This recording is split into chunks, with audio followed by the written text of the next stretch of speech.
Good morning, my Teaserking family. How is everybody today? Happy weekend, happy Sunday. I didn't see Mark McGwire on Friday. Then I did the search on his channel, and I don't know if he was on late Friday or he was on yesterday, but I did watch his. So Mark's bringing up an $8,000 gold price. Well, we can't argue with Mark. And silver is finally moving. And this whole Basel 3 is huge. And then we just see the prices should just keep going up and up and up. There'll be a little pullback until we kill all the banks. Right now, it's JP Morgan and Citi who are trying to get out of their derivative short positions like two idiots. Yeah, everybody wants gold. Let's short it because that would be a good move. That only works, as I said, it's a Madoff game. It only works if nobody wants the physical. But everybody wants the physical. So therefore, your derivative bullshit doesn't work. If people want it, why would the price go down? The price goes up. How do these guys who work at a bank not understand economics? I don't. What are they hiring? I don't know. I've been hot after my diet. I kind of tried to not eat till like 12-ish and not at night. I didn't eat last night much.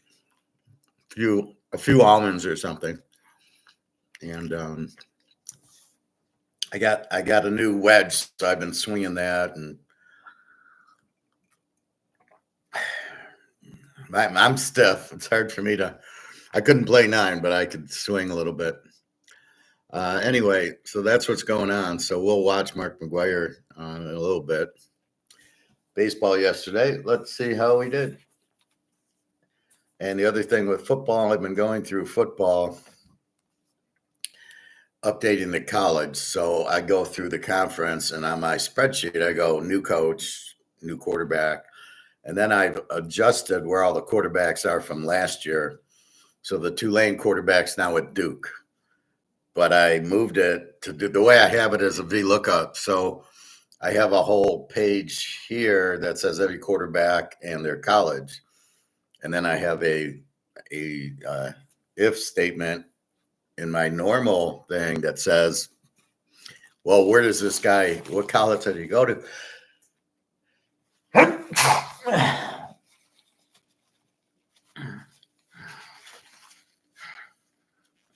So if I look up Louisville on my big sheet with all the quarterbacks, it finds Louisville and it gives me the quarterback.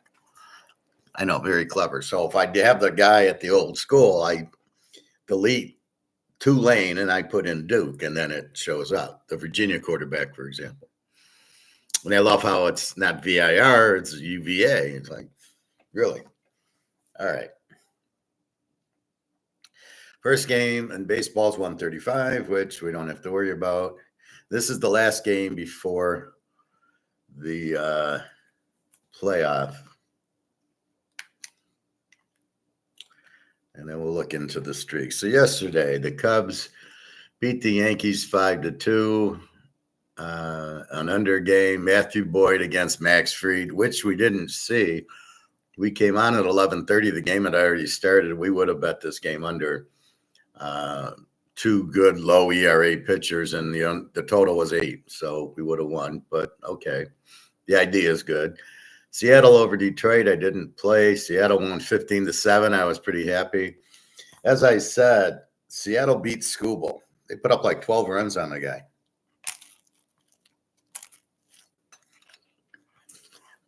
So once you beat the monster, then the rest of the guys are nothing. So yesterday they beat up on KC Mize 15-7.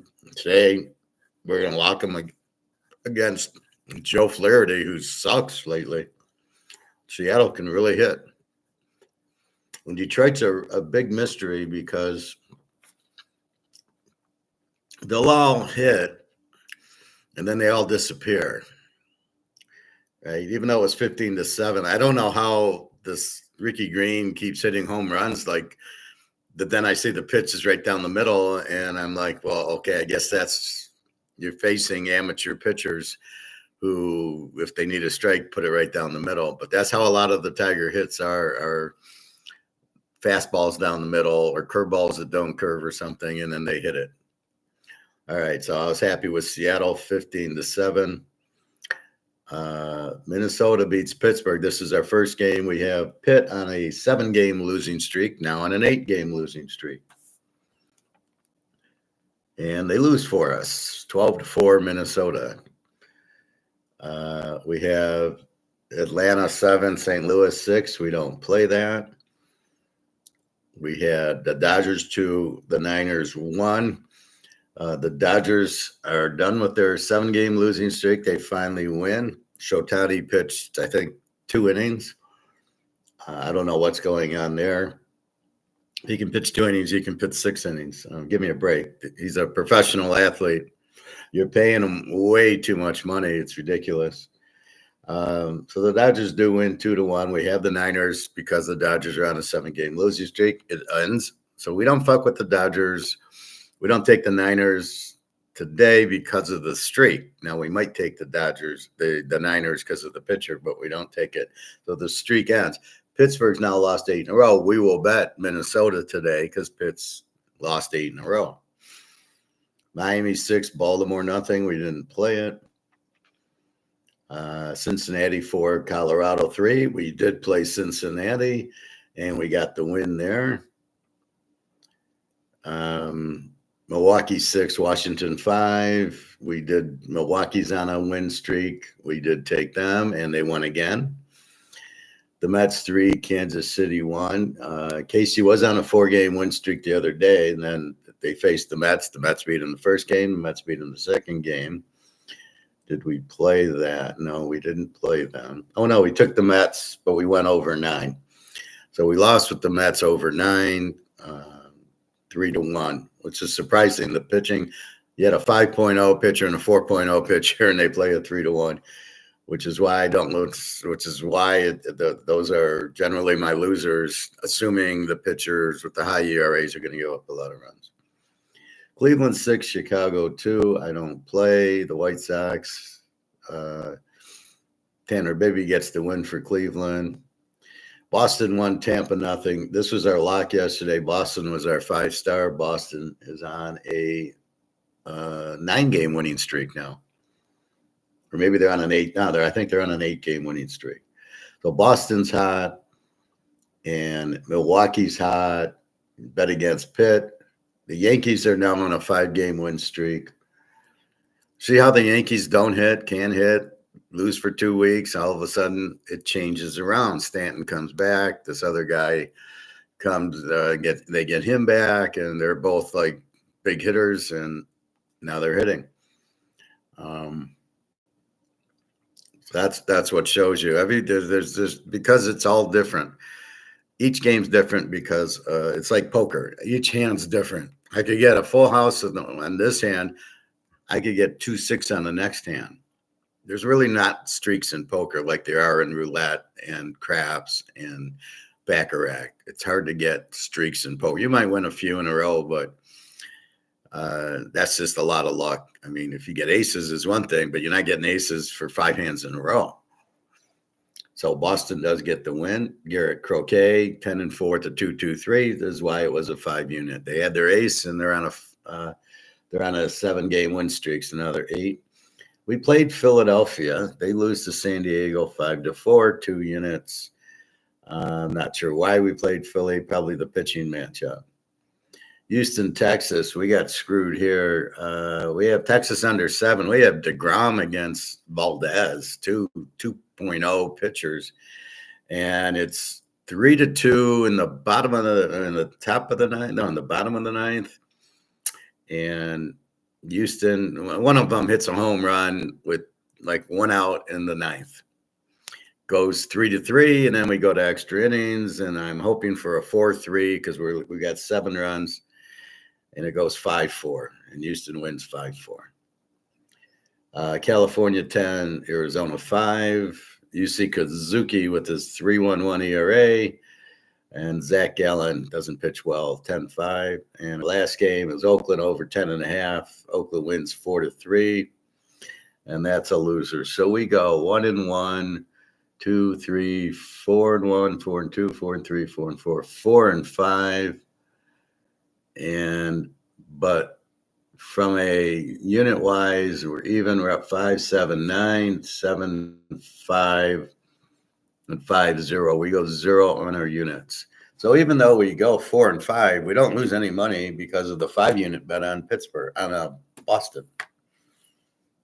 So we're off the dot. So the Niners were played because of the Dodgers losing streak.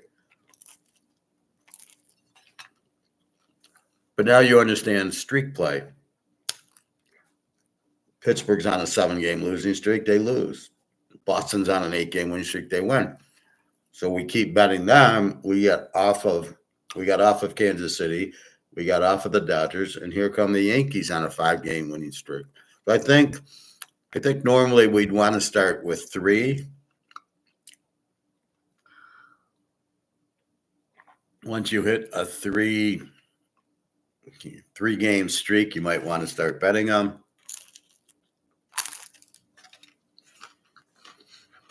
Because it's going to be hard to go 10 games, right? So if you start at 3, you probably can look at Boston's got to 8. So Milwaukee's at 6 now. So the Yankees at 5. Bet them until they lose. You probably win 3 or 4 games with them.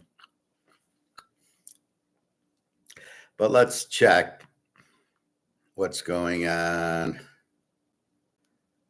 with the streaks.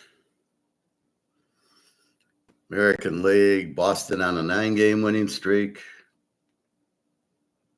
So we're betting Boston no matter what today. See, Tampa's on a 3-game losing streak, but I believe they're playing Boston. So we're kind of betting against Tampa and taking Boston. I thought the Yankees won. Well, I guess they didn't. That's weird. Detroit's on a 3-game losing streak. We're going to bet Seattle today. That might be our lock because Seattle's crushing them, and they beat Schoolbowl, and they got Flaherty, who sucks. The way Seattle's hitting, I wouldn't bet against them. Nothing else. See, look how hard it is just to get a 3-game winning streak. We only have Detroit and Boston who have more than 3 winning or losing. And let's look at the National League. Washington's on a 3-game losing streak. We'll put that up here.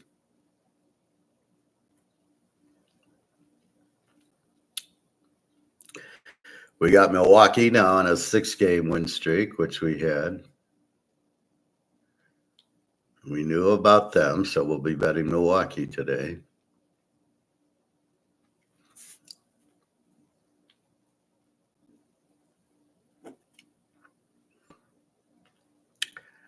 We've got Pitt on an 8-game losing streak, which we knew. We're on with that. And we got San Diego on a 3-game winning streak and Arizona on a 3-game losing streak.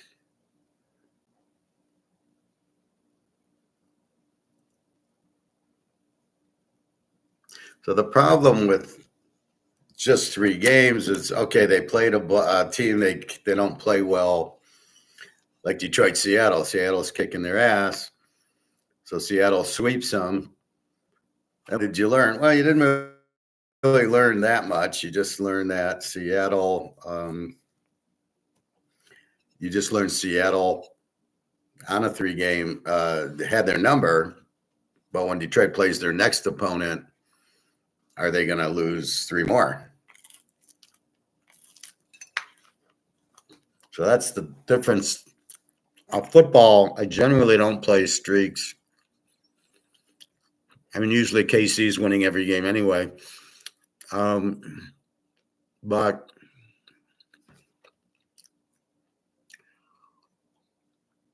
because it's once a week, I tend to just look at each game independent. Baseball is kind of like, you got a lot. You're playing every day. But in football, you got a week to recover, unless they do the stupid Thursday night game.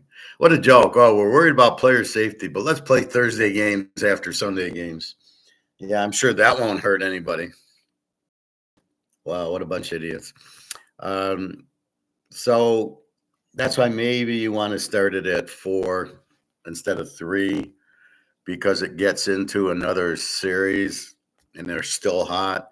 Now we'll hold Boston, right? If Boston wins today and we got the All-Star break, then they play again. Well, I'm going to wait because of the break about just playing. But now if Boston wins right after the break, that's a different story. Hey, David, how are you? Been a while. You're liking silver? Starting to move, gold starting to move. So let's look at today's game. So what are we looking for? So Cubs and the Yankees. MMcgwire 5-3 with the 2.80 for the Cubs. Will Warren 6-4 with the 4.70. The Yanks are 130-9. I don't understand why. McGwire has a 2.80 ERA, and the Cubs beat him yesterday. And Will Warren 6-4 with the 4.70. He seems like a decent pitcher, but I'm not buying it. I don't know why the Yankees are favored, but I'm not going to take the Cubs. I would have taken the Yankees on a 5-game winning streak, but they did lose yesterday. Tampa, Boston, here it is. Ryan Peapod, 6-6 with the 3.32. Brian Bello, 5-3 with the 3.27. So we're going to take Boston. We're going to go 3 units, and it's strictly because they're now on a 9-game winning streak. David, who do you like is the best tight end now? The best tight end? I'm going to go with Brock Bowers, if we call him a tight end. He was a tight end at Georgia. But I think he's kind of a tight end. I like him. I don't think like Chase and Jefferson are more like receivers, right? They're fast. They can score touchdowns. Give the ball to Chase at the line of scrimmage on a quick screen, and he goes 60 yards. Brock Bowers more of a power guy. So I'm going to go with Brock Bowers. I loved him out of Georgia. Other tight ends. I think that's one of Buffalo's problems. I don't think they have a tight end. I think Kelsey's past his prime. He looks slow and old, and he can't get open. I think his whole career has been a bullshit, like running in a zone and he finds the dead spot, sort of like a basketball player. So he's not really running a route. He's just kind of looking for an open spot, and he kind of pivots like you would in basketball. And he kind of blocks you out like you would in basketball. So I don't really like him. I don't really know all the tight ends off the top of my head. Like, I don't know who the hell Jacksonville has or Indy, teams like that. I don't even know if they have any tight ends. I'm going to go with Brock Bowers if we want to call him a tight end, but to answer your question, why are we concerned about tight ends now? Is there a bet you want to do or something? I'm going to go with the Brocker. Either him or Brock Lesnar. All right. Miami and Baltimore. Baltimore 125-9. Yuri Perez 2-2 with the 4. Brandon Young for Baltimore 0-3 with the 6-1-4. Again, I would think this game would go over, but this is where I'm getting in trouble. I'm staying away. Colorado, Cincinnati. Cincy a big favorite, 259.5. Austin Gomer 0-2 with the 5.92 against Nick Martinez, 6-9 with the 4.85. We did have Cincy yesterday. They did win, but I'm not playing. I would think I'd be an over, but I don't know which Colorado team shows up. Seattle at Detroit. Seattle's a 110 favorite, -8. 8 total. Logan Gilbert, 2-3 with the 3.72. Jack Flaherty, 5-9 with the 4.70, and he sucks. So we're going to take Seattle, and we're going to go 3 units on him. The way that Seattle's hitting Skubal, and then the guy from Auburn, they're looking, they're red hot. I mean, they kept hitting. The other thing is the Detroit bullpen sucks. All their pitchers are terrible now. So because the manager likes to fuck around and pull the starter, even if it's Skubal after like 7 innings or 6 innings, oh, he's pitched 80 pitches. He's tired. Oh, poor baby. And they coddle these guys. Then they go to their bullpen, but they don't have a bullpen this year. I think they have one guy, Will Chest, and that's it. So he's in the 9th if we're winning, but if we're not, he doesn't get out there. The rest of these guys blow. They just brought in a few guys who just blow. Oh, and the 34-year-old, they have him out there. I don't know what they're thinking. Yeah, let's get Robert Redford in the natural here. He's a 37-year-old rookie. Let's put him out there. So they're in big trouble, Detroit, because the guy, all you hear on Detroit radio is how they're the best team because they have the best record. And I got news for you. They ain't nowhere near the best team. They might have the best record because they got the easiest schedule because they get the whole American League Central. You've got let's take a look if we got them. American League Central. You've got Kansas City with 46 wins. You got Cleveland with 45 and the White Sox with 32. Nobody's over 500 in the division. So you're playing the White Sox, who suck. I know you played Colorado, but even Cleveland and KC aren't even 500. Look at the Yankees with Boston and Tampa Bay, and Baltimore's no slouch. So you want to compare records? That's just like Michigan winning the national title, having not played it, just playing 10 high school teams, and Alabama and Georgia and Tennessee and Ole Miss beating up on each other, Texas and Oklahoma. So this is what you have. So they have the best record because they have the weakest schedule. Doesn't make them the best team. Record-wise, they are. But when they get in, even against Seattle, and what's Seattle's record? Seattle's 50-45, and they're killing them.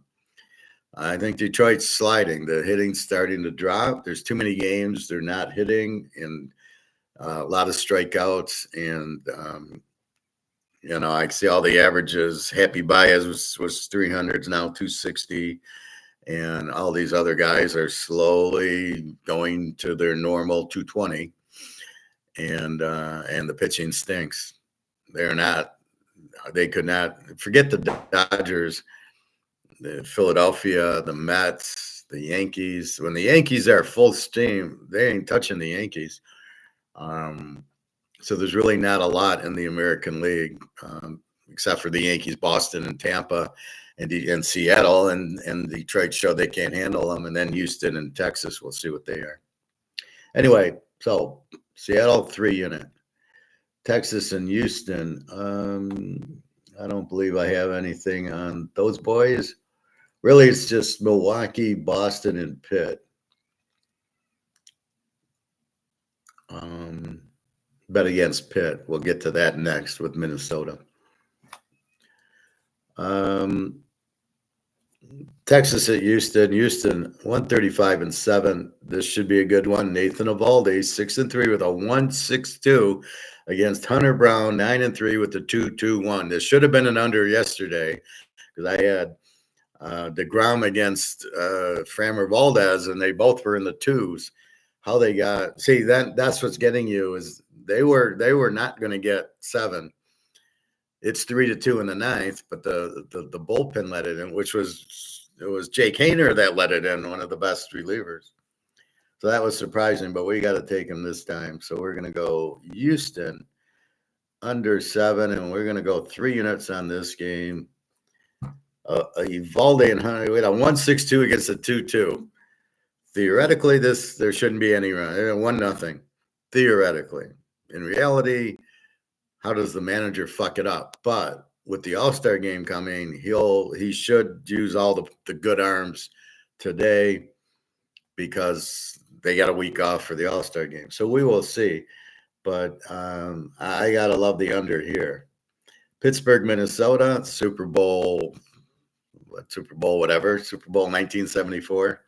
I hate when they do that, like Super Bowl 17. It's like, what the fuck does that mean? Minnesota 145-9. Mitch Keller 3 in town with the 3.58. Simon Richardson 5-4 at the 4.8. So we're taking Minnesota. We're going 3 units. Minnesota. Pittsburgh's on an 8-game losing streak. I believe it's 8. So we are going against Pitt and with Minnesota and Mitch Keller 3 in town. The records don't mean much on Pittsburgh. They just don't hit. So got to go with Minnesota here to keep that alive. Washington and Milwaukee. Milwaukee's on a 6-game winning streak. Milwaukee minus 258.5. Jake Irvin 7-4 at the 4.78 against Freddie Peralta 10-4 at the 2.74. We're on Milwaukee, and that's going to be our lock of the day. 5 units. Notice I'm not 2-uniting as much today as I normally do, which are just like, yeah, I like it, and yeah, okay, and it looks like it's like Houston, Texas. Should be an under game. We'll 2-unit it. Now they're all 3 units, and Milwaukee's a 5, mostly from the streak. Seattle is just Detroit's on a 3-game losing streak. And all you hear from the radio guys here, oh, Detroit never lose. They never go on a losing streak. They haven't played anybody. And they never go on a losing streak. Well, here you go. You just jinxed them. Now it's 3. It's going to be 4 today. And then they get the All-Star break. So we'll see what happens. But now they're putting pressure on themselves. Oh, we can't lose. Oh, what do you mean we have it? Because Skubal lost. That's been the stoppers. Skubal gets the win, stops the losing streak. However, he lost. So now the losing streak keeps going. And it's probably been like 5, and they probably lost 5 out of 6 or something before that because Tampa beat them up pretty good. I'll tell you, they've been losing. They've been getting their ass kicked. I mean, they've been giving up 10 runs a game when they lose. The bullpen sucks. All right. See, it's just like football. If you don't have defense, that's why the Lions, who love Jared Goff, and I don't know why, but the Lions, they don't have a defense. They have an offense. And as I pointed out yesterday, Hutchinson played in the 49er championship game, and they still gave up 34 points. So don't tell me, oh, they would have won if they had their full defense. That bullshit. They had their full defense and got torched against Brock Purdy, okay? And I like Brock Purdy, but come on.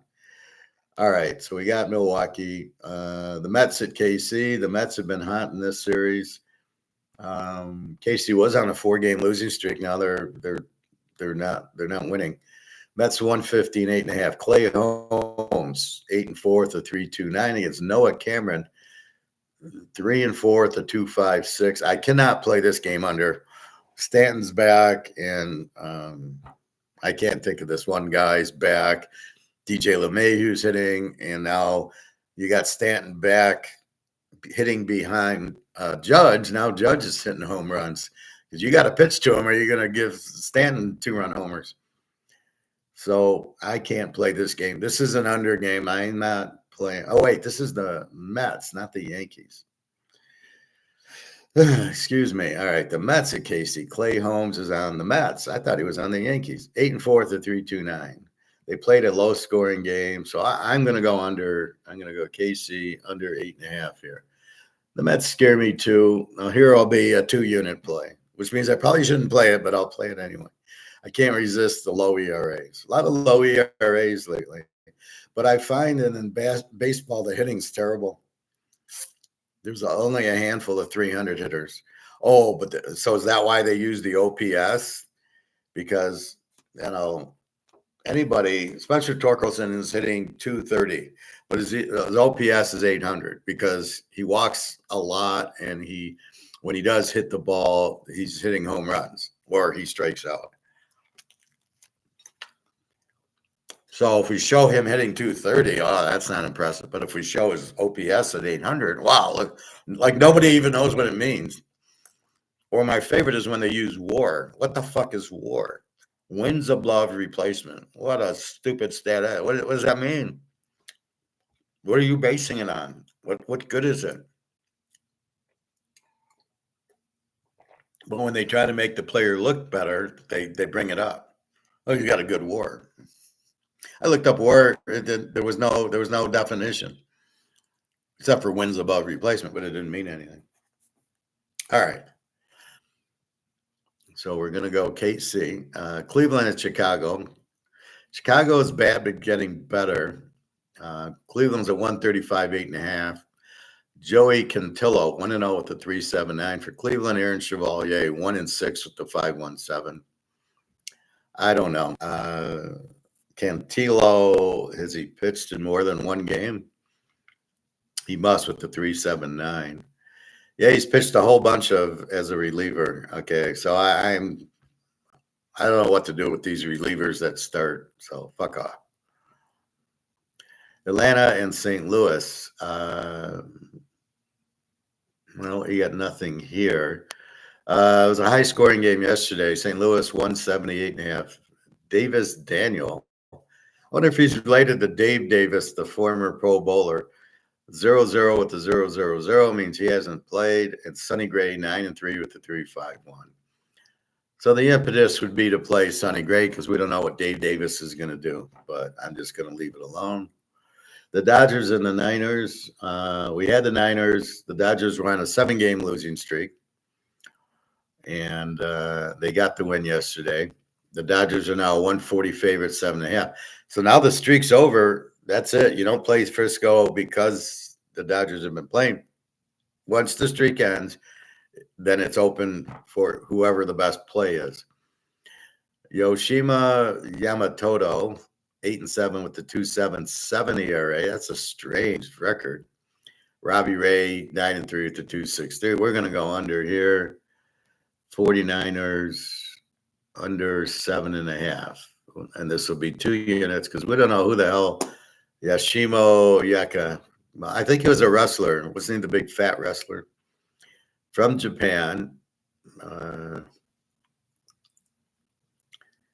And he's all over the place. He didn't get out of the first inning last week. 0-2, gave up 5 runs to Milwaukee. Gives up 1 run to the White Sox, a 5-inning shutout to Colorado. Gives up 3 runs to San Diego, gives up 5 runs to the 49ers. Oh, they lost 6-2. So let's say the Niners have his number. 3. So he's got a lot of zeros early, and then lately it's 2 runs to Cleveland, 4 to the Yankees, shuts out St. Louis, but none of these are more than really 5 innings. 7 innings against the White Sox. They won 6-1. So what do you do with this guy? His 2.77 ERA is more like a 4. I'm gonna rescind this bet. I'm not gonna do it.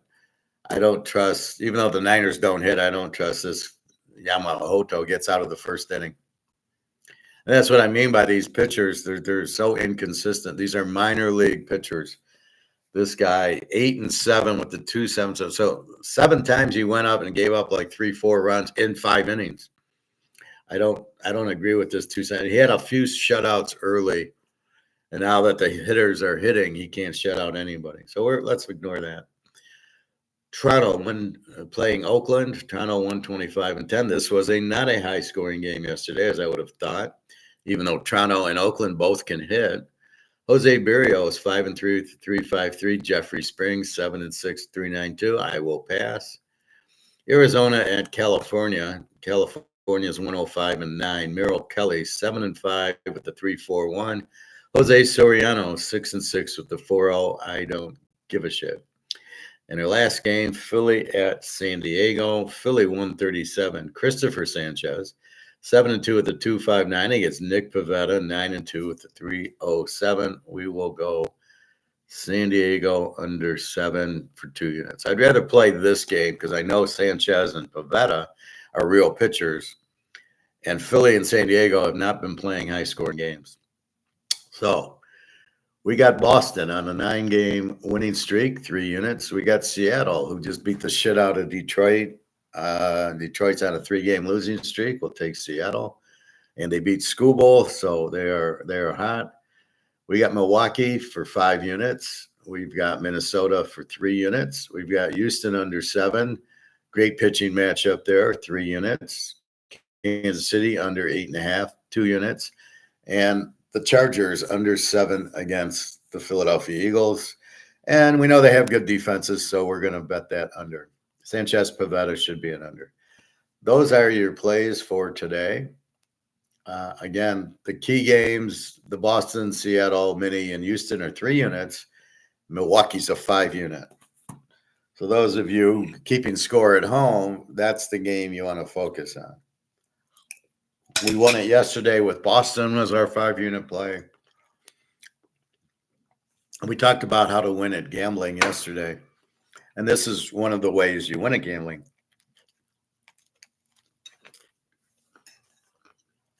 So you look at risk and reward. The reward's the same. Any of these games you bet, Boston, Seattle, you might lay a little bit more, but you win 100. 160 to 100, you win 100. 200 to 100, you win 100. So you play a little more risk because of the higher odds, but that's because you got a better pitcher. So the risk really isn't there. And these are all money lines, so just win the game. So I laugh when I see a run line in baseball. This isn't football. You can't run line baseball. And then I really get pissed off watching the Tiger game on FanDuel. What's it doing on FanDuel? And then they're bringing up, oh, this guy to get a home run is plus 700.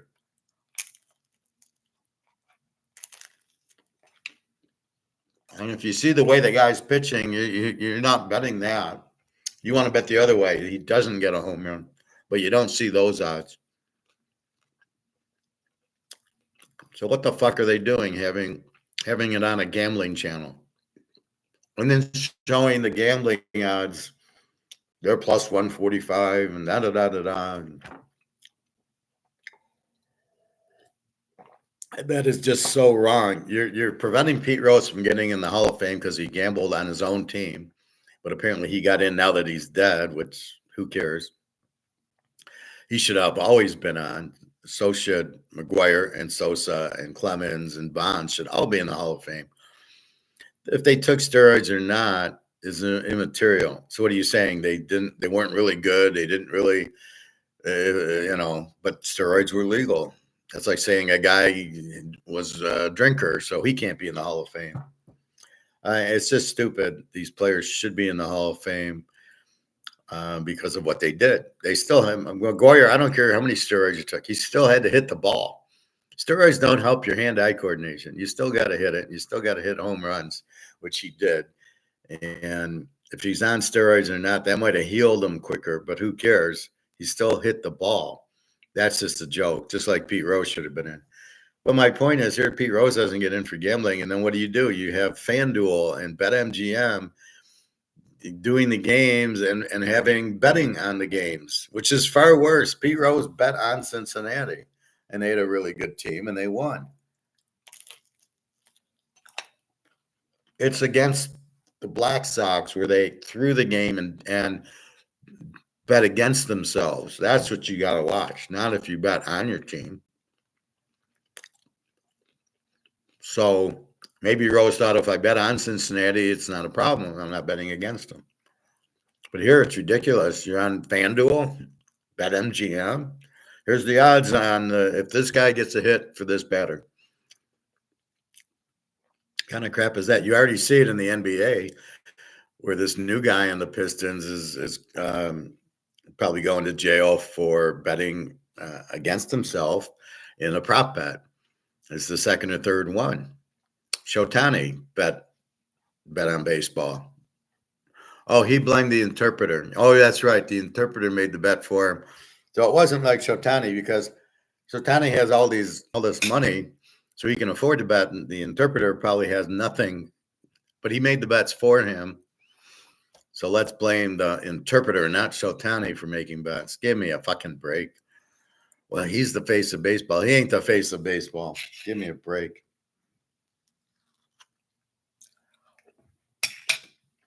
So I don't know what they're trying to do. You've got gambling linked with baseball, and you said you can't have it because of the Black Sox, and then Pete Rose, and then you threw Alex Karras and Paul Hornung out of the league for 2 years in '62 for betting. And I'm sure Paul Hornung bet on the Packers. Why wouldn't he? They were the best team. So again, if you bet on your team, what's wrong with that? If you bet against yourself, then you should be thrown out of the league. And I think that Shotani should be thrown out of the league, and I think this guy from the Pistons should be thrown out of the league. If he wants, are you not making enough money on basketball? And are you too stupid to have your friend make the bet? I mean, I would go, Luke, here, I'm going to throw this bet, so let's bet on me not getting 10 points tonight. And you can't come after me because Luke made the bet, right? So these are the stupidest players. So that's baseball. Again, having it on FanDuel and BetMGM, it's fucking ridiculous. And as we talked yesterday, I don't know if they're going to start taxing people on FanDuel and BetMGM. Just go to the bowling alley and find a bookie like I did. I had 3 or 4 bookies when I used to bowl. That was when I was a kid. So my bookie's from the bowling alley. But be careful of the online. This is why I don't like online football betting. You ask me what I use. I don't like them. I don't use them because I don't want my information in the public. No. You got to pay for my information, and I'm going to do it privately because just like gold, I don't want anybody to know I have it. I don't want anybody to know I'm betting. We saw this problem in poker where Phil Hellmuth had a program where he could see other people's cards on Poker Stars or whatever, and they're all cheating. That's how they make all their money. They're all cheats. And so they're looking. So if I'm playing Phil Hellmuth, he sees I got a pair of 10s. If he can beat it, fine. If you can't beat it, he folds. I mean, you can't even beat me fair. I mean, that's just ridiculous. But this is the problem with online. And this is why I'm not on Facebook and Twitter. I just post very little. And I'm only on here. You can't do nothing with this. I'm telling you what I'm doing. So, like here, if you come on, you see my bet. Oh, I'm taking Boston and Milwaukee's the big. Okay, fine. If you want to come on here and get the play, then that's good.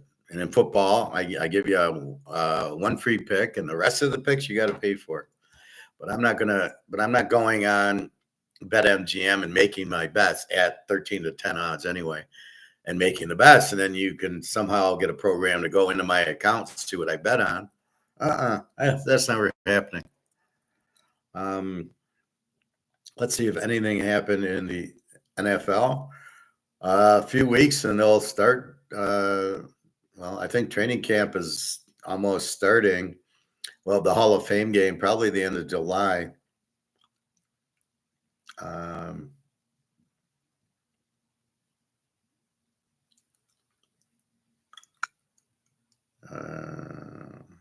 Training camps are opening. Forget off-season power. Dion wants NFL-style fines for uniform violations in college. Don't you have anything better to do prime time than worry about uniform violations?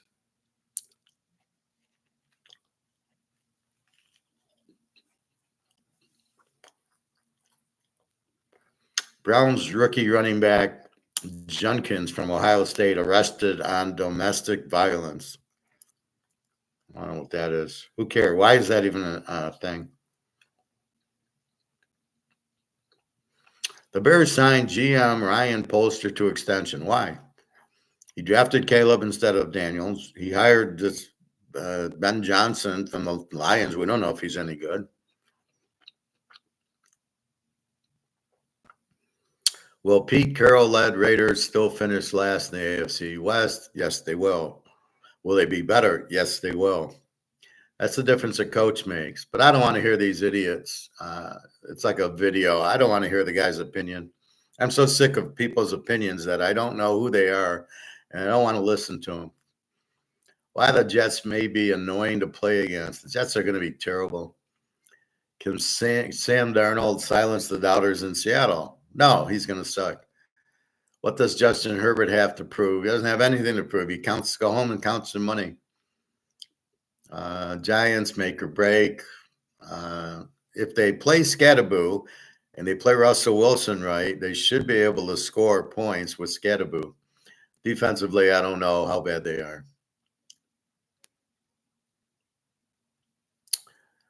With 2 days left, no signs yet of a long-term deal for Trey, whoever.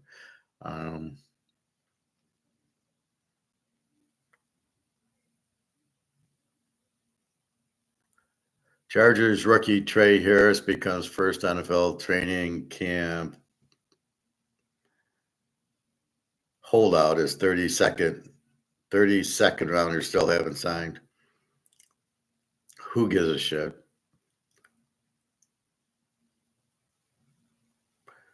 Christian McCaffrey looks incredible. I like that.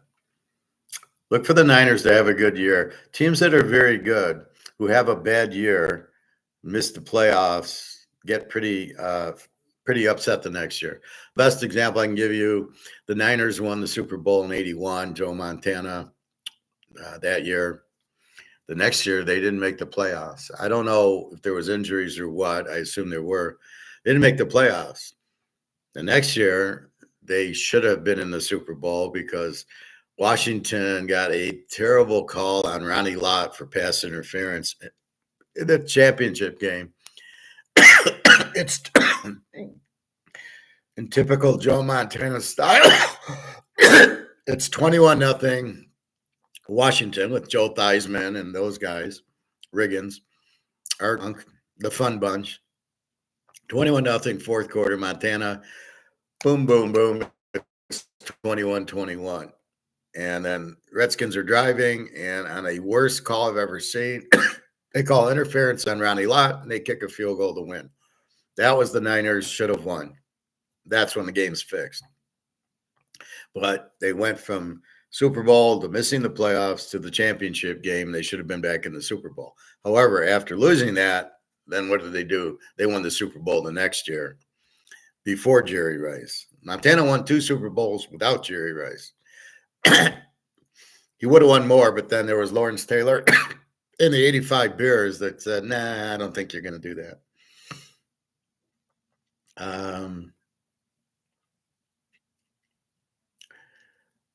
Let's see. Robert Kraft says his best move as owner was trading for Bill Belichick. Really? No, I think it was drafting Tom Brady was your best move there, fella. All right.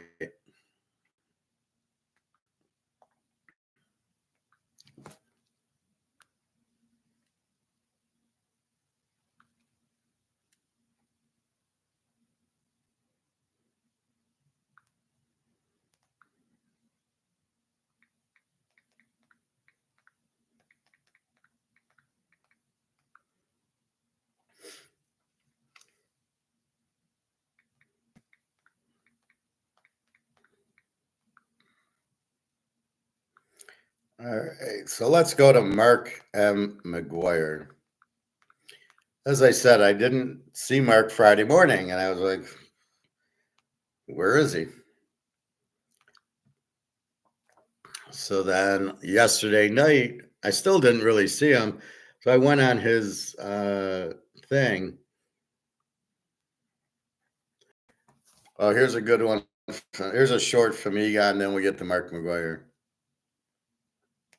Clear support of gold on a long-term basis because a lot of money has to clear support of gold on a long-term basis because a lot of money has to shift from other areas. Plus, of course, central banks are moving their reserves from dollars to gold. So the demand for gold will be very strong and sustained, and it's not going to be a rush into gold. Central banks are always careful when they buy. It's a long process, but the way I see gold now, it's not going to fall in any major way. There'll be small corrections like we see now, but the long-term trend is now so strong because of the demand. Therefore, people are not going to be able to buy gold. Clear support of gold on a long-term basis because a lot of money people aren't going to be able to buy gold for two reasons. One, it'll be very expensive, and two, what are they going to use to buy it with?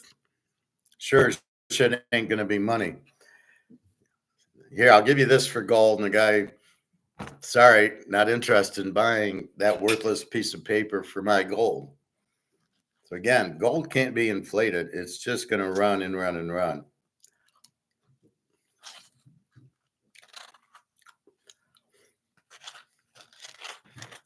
MMcgwire now thinks China has 70,000 tons.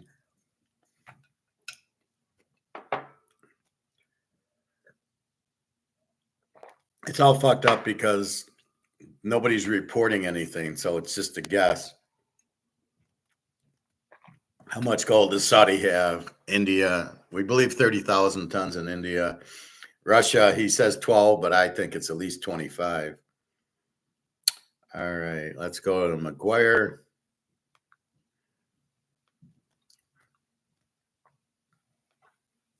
I watched this video quickly.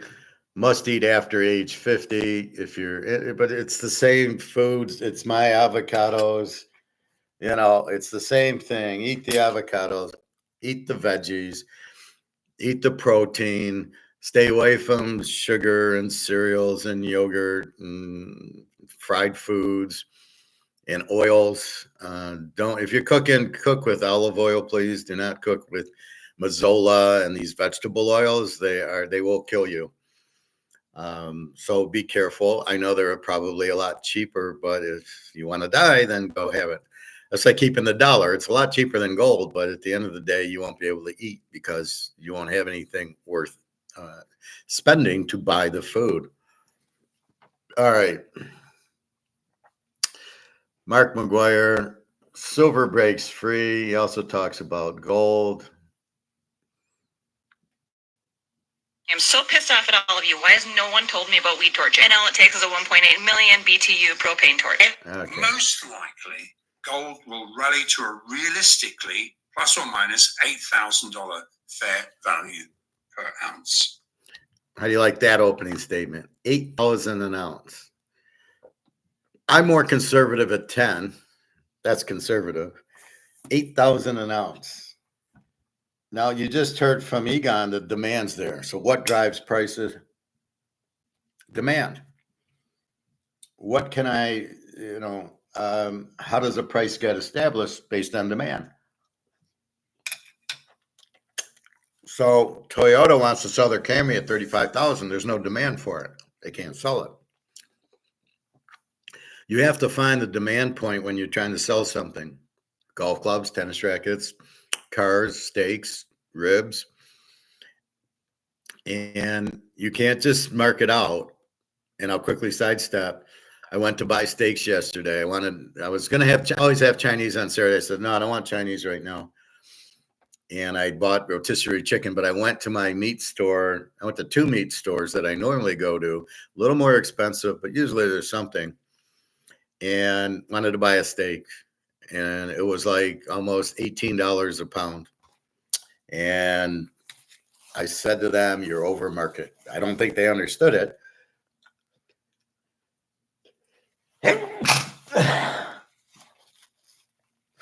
But the intent was, you're too expensive. There's no demand for a New York strip at $18 a pound. You need to keep it about 13, maybe 14. That's it. I went to the two different grocery stores. The other ones where I get my beef ribs, and they were $14.99 a pound. And again, I didn't buy them. I just walked out. I'll give you $10.99 for them. They're normally $13.99. You jump them to $14.99. good luck. Yeah, you'll be closed real soon because there's no demand for those steaks at that price. That's why I do this. Here's the market. This is where the demand is. About 10 to $13 for a New York strip. We'll pay you that. And if you're up here, who do you think is going to pay for it? Nobody. Nobody's going to buy them. I didn't see anybody buying. There was nobody at the meat counter at either place trying to buy it. I ended up buying a rotisserie chicken for $9.99. And I got salmon. Salmon was $13.99. So I got 1.25 pounds of salmon as opposed to a steak. So the steak I wanted for dinner, I really was very obedient and didn't buy it. I'll wait till they go on sale. Probably Monday, they'll take a look at it and go, shit, we didn't sell any. At a grocery store, they've already bought the inventory and they're trying to sell it. And if the meat sits and sits and sits, they're fucked. They don't want the meat sitting and sitting and sitting. So if you want to keep that price that high and nobody buys it, what do you think? Just because you got it and you're gonna make it $17, $18 a pound because your costs went up, you think you can just raise your price? Bullshit. I'll go get salmon instead. I'll get chicken. Chicken was like $3.99 for the chicken breast. I could have got that. I mean, chicken you think's going up, but when you compare it to steak, it's cheap. Hamburger, I've been buying the grass-fed hamburger for like about $8 a pound. That's the one thing they have. They have the hamburger. It's still like $6, $7 a pound. But sometimes you want to stay. I don't want to sit there and make patties. I just want to buy. A steak and cook that. But if but you can't make it $17, $18. Now if I really wanted to, I could have afforded it. But it's the principle. I'm at $13 for steaks. So I will go and come back and probably go back Monday and see if they get them on sale, which they probably will for the week because they'll realize they're not. They probably go through their inventory and go, well, we didn't sell any New York strips at $17, $18 a pound. They do the same thing with crab legs. They have them for like $50 a pound, and I don't know why. And then you see them 40 and then 30 because I laugh at the butcher. I go, you're never going to sell a crab leg at $50 a pound. And he just kind of smiles at me like, yeah, I know. And then all of a sudden they're $30 a pound. And then maybe they start going because people didn't want them at 50. Demand is what you can sell it at. You have to figure this out to do this. You cannot just arbitrarily do that. Even if your costs went up, you still can't do that because we will not buy it. So we will see what happens. Now, back to gold, 8,000 an ounce. Why will gold be 8,000 an ounce? Because the demand, all the central banks, the dollars being printed to death. I don't know what to do with this CBDC shit because they're missing the whole point. If the dollar's worthless, the CBDC is worthless. You can't just have a CBDC if you don't have money backed by gold. And if you do have it, backed by gold, then where's the gold? So I know we have no gold in our Fort Knox. Die Hard 3, of course. All right.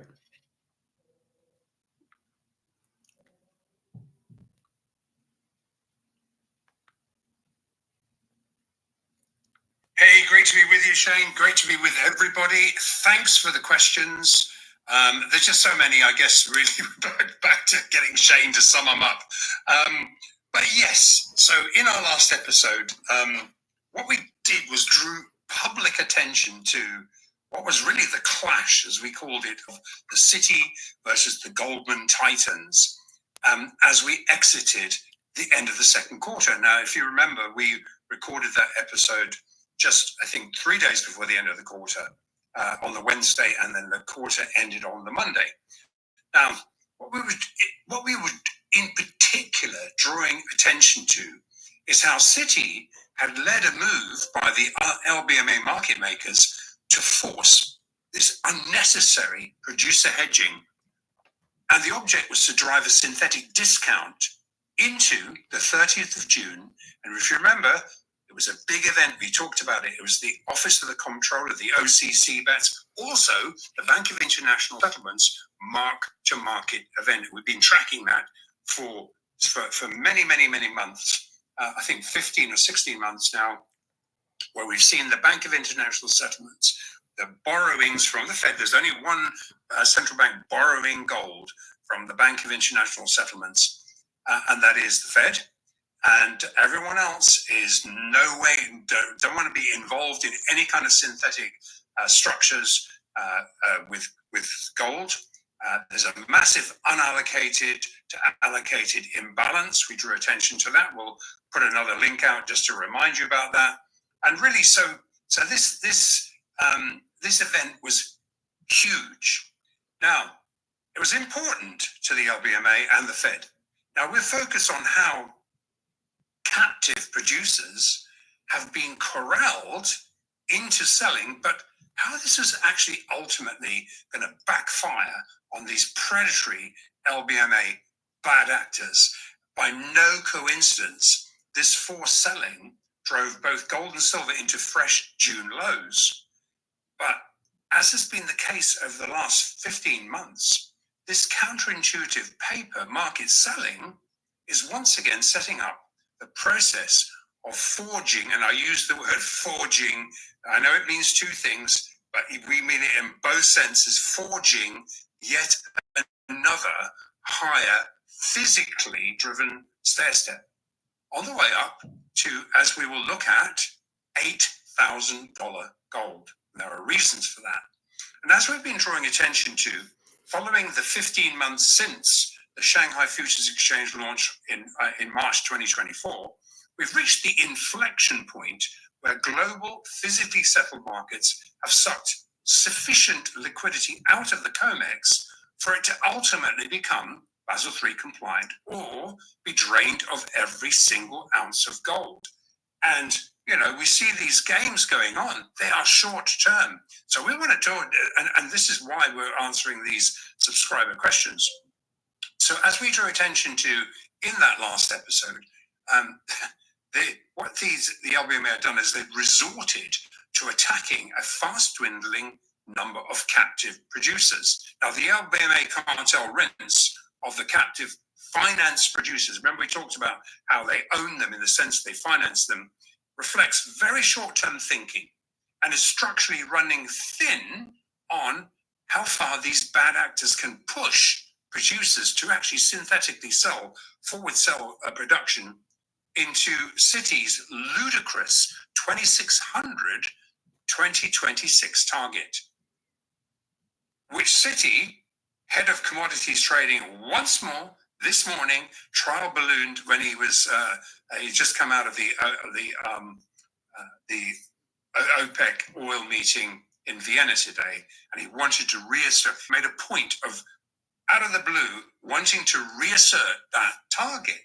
Now, while this counterintuitive unallocated gold to central bank physical demand imbalance is understood by these well-connected producers, naturally, they're on the ground. Under existing financing agreements, they can't risk being debanked, so they have to comply. But this kind of predatory malfeasance will ensure producers seek future financing and joint ownership relationships with Chinese, BRICS, bullion banks. That's what's been happening in silver. And the LBMA CME there's only one tool left in the Fed's fast depleting box of price suppression tricks, and that's it. So behind the ebbing COMEX action, there's only one global central bank still fighting the dollar price of gold. That's the Fed. And every other central bank, without exception, and sovereign, is aware the Fed is in the last stages of unwinding billions of dollars of gold derivative positions ahead of what is an inevitable gold revaluation event. These are historical positions that have built up over 50 years. They are enormous, and we are highlighted exactly where they live in the OCC report last time. So, from a central bank, a competing central bank, sovereign, why not sit quietly back while the Fed agent banks, in this case Citi and JP Morgan, try to lay off as much of these underwater liabilities on what is actually a dwindling number of speculators as possible. Now, with China now taking control of the reins, really, this has become a losing battle for the Fed as the BRICS nations are capitalizing on these synthetic discounts. They're buying everything on offer, which is precisely how these sequential higher stair steps are being anchored. And this was particularly onerous, though. It was the nature of this forced producer hedging, forward selling essentially, with Citi and JP Morgan undoubtedly taking the long side of these forced sales benchmarked at the fixes. They know there is a strong unallocated to allocated imbalance. What do you think they're doing? Of course, they're taking the long side. Now, recall the OCC report lists that these two banks were the only two banks. Remember, we published them last time. That report's available. And these were the only two banks that had not yet exited derivative bets that had stretched out 5 years.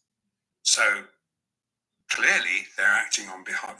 These banks are not acting on their own behalf. They're acting on behalf of the Fed. These banks are long physical with their own books. Now, our first-tier liquidity providers completely affirm the producer selling was collusively instigated by Citi and JP Morgan desks, sufficient to benchmark what has been a sequence of AM and PM fixes as low as possible, with the object of marking billions of dollars of derivative bets to market into the OCC BIS mark-to-market event. Then they were going to take the long side of these forward sales. It's that simple.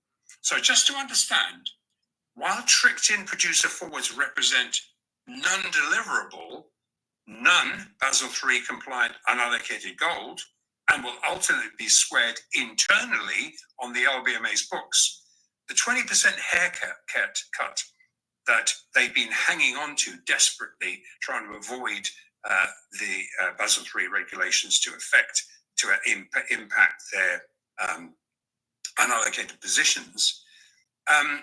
And this 20% haircut is attributed purely to unallocated gold. And what it's done is it's clashed against very large central bank, completely compliant T+1 physical demand, which, as we will see by our next episode in 2 weeks, has now begun to activate sub-spot 3300. We saw that today again. As we drew attention to and linked. All right, funny. I think I lost the comment.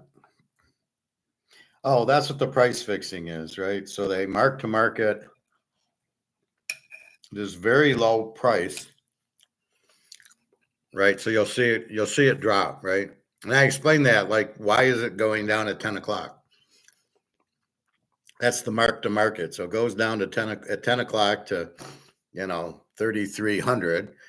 And then you immediately see the algorithm going up as then they're buying it. So instead of buying it at 33.30, they push it down to 3,300, and then they buy it at 3,300, and then it goes back to 33.30. It's more bullshit by the Fed. How anybody can trust they have money in the bank and think it's going to be, safe, they're out of their minds. These people are the worst bunch of crooks I've ever seen. All right, let's see what Mark's talking about. To copy off in our last episode, I've just put it up again for you. UBS, along with the ECB Financial Stability Review, is drawing attention to billions of unbacked, unallocated paper gold positions, identifying large foreign counterparty derivative exposures that simply must be bought back into rising prices. So while we've just... So what that means is in the Eddie Murphy trading places where they sold the gold, the orange juice at 142. But let's say the orange juice went up to 182. They didn't buy it back. They didn't complete their transaction. If you notice, there had to be a buyer and a seller. So in the beginning, the Duke and Duke guy's buying and there's people buying them, right? So it's a buy and a sell trade. He gets up to 142. Eddie Murphy starts selling. He still needs to buy to complete the transaction. Then it goes down to, 42 and he starts buying. But what they're saying here with the gold and silver, Eddie Murphy sold it at 142, but it went up to 242, and Eddie Murphy did not buy it back. So he's saying there's billions of these things that are sold but not bought, and they have to be bought. That's what he's saying. You have to complete the transaction. It's like buying a stock. You have to sell it, right, to take the ownership of it. So you can't do a one half of the option to sell without completing the option by buying it. So you got to sell it and buy it.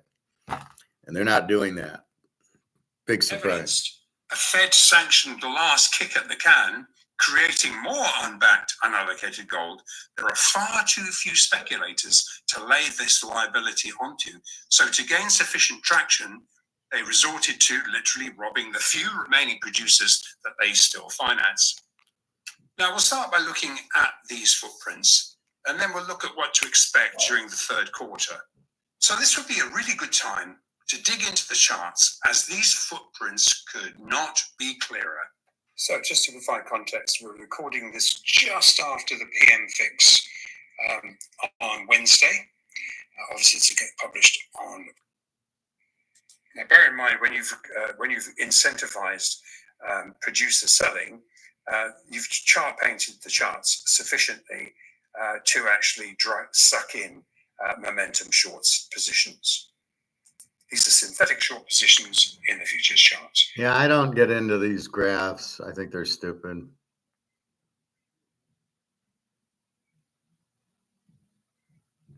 All right, let's look. Bricks gold surge forces gold reset. That sounds like a good one. And in addition, there's 31,000. And in addition, there's 31,000 empirical evidence suggests that in aggregate, including the 2,292 officially held reported gold that China owns, Beijing has salted at least 35,000 tons of gold inside the state-held banks. I'm not alone in thinking that. That is widely held view from anyone that's connected to China. And in addition, there's 31,000 tons of official Chinese citizens' gold that they own. Now, in fact, that exceeds that of India's private holdings, which is about 30,000 tons. So it's now exceeded that. Now, while there have been multiple... So they now have 66,000 tons of gold. We have zero. But okay, we'll play a game. We have 8,000 in Fort Knox, supposedly. It's probably China's. 66,000 tons. See, they have it not in the central bank. They have it in these other banks, the state-owned banks, the military, the pension. That's where they hide their gold. So we're sitting there, they got 2,900 in their central bank. How stupid are these people that count it? They got 66,000 tons. Jesus Christ. And we have none. And the play is gold. You can't print it. You can't. So that means you can't inflate it. And it's just about to boom. And we have none. And China, so that's why China's not worried about anything.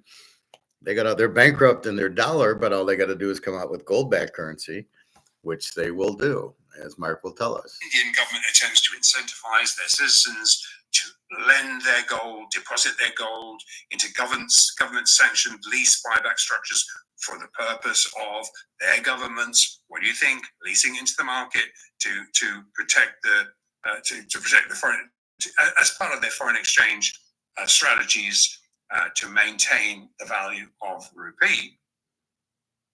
All of these efforts have failed to attract any interest. Why? Because Indian people are too savvy to be suckered into that. Whereas if we compare that into the very real threat of a US-China, South Seas, Taiwan war, should Beijing need to bolster their already large gold reserves, as we saw a trial ballooned in 2023, which we covered in an episode back then, Chinese citizens' gold could be patriotically leased into the state with the PBOC assurances it would be equitably returned at a higher price. In other words, an investment choice. As such, in a time of war, Chinese physical reserves could amount to a massive 70,000 tons of gold. That is a huge number of accruing of gold. And also, for the same reasons, the 2,330 tons of officially reported Russian reserves are also grossly underestimated, more likely closer to 12,000 tons. In aggregate, current BRICS countries hold in excess of 10 times as much gold as is held by the US Treasury.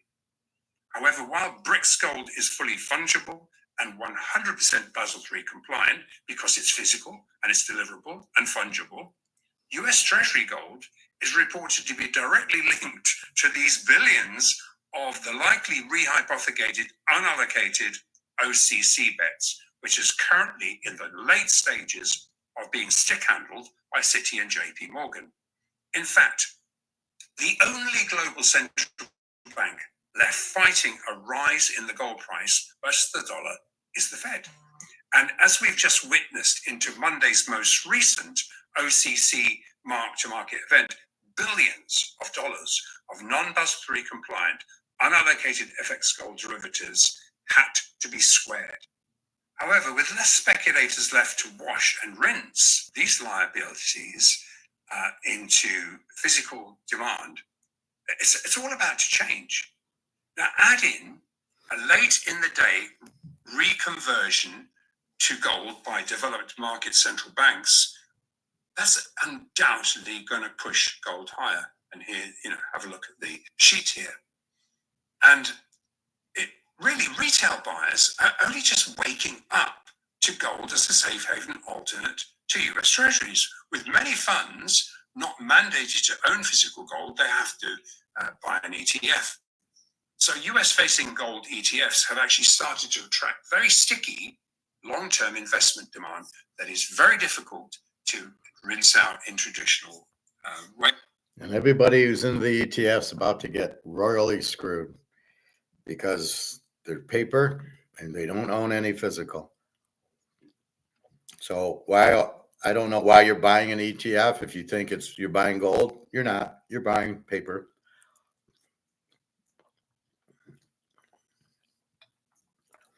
So all these people will get just screwed.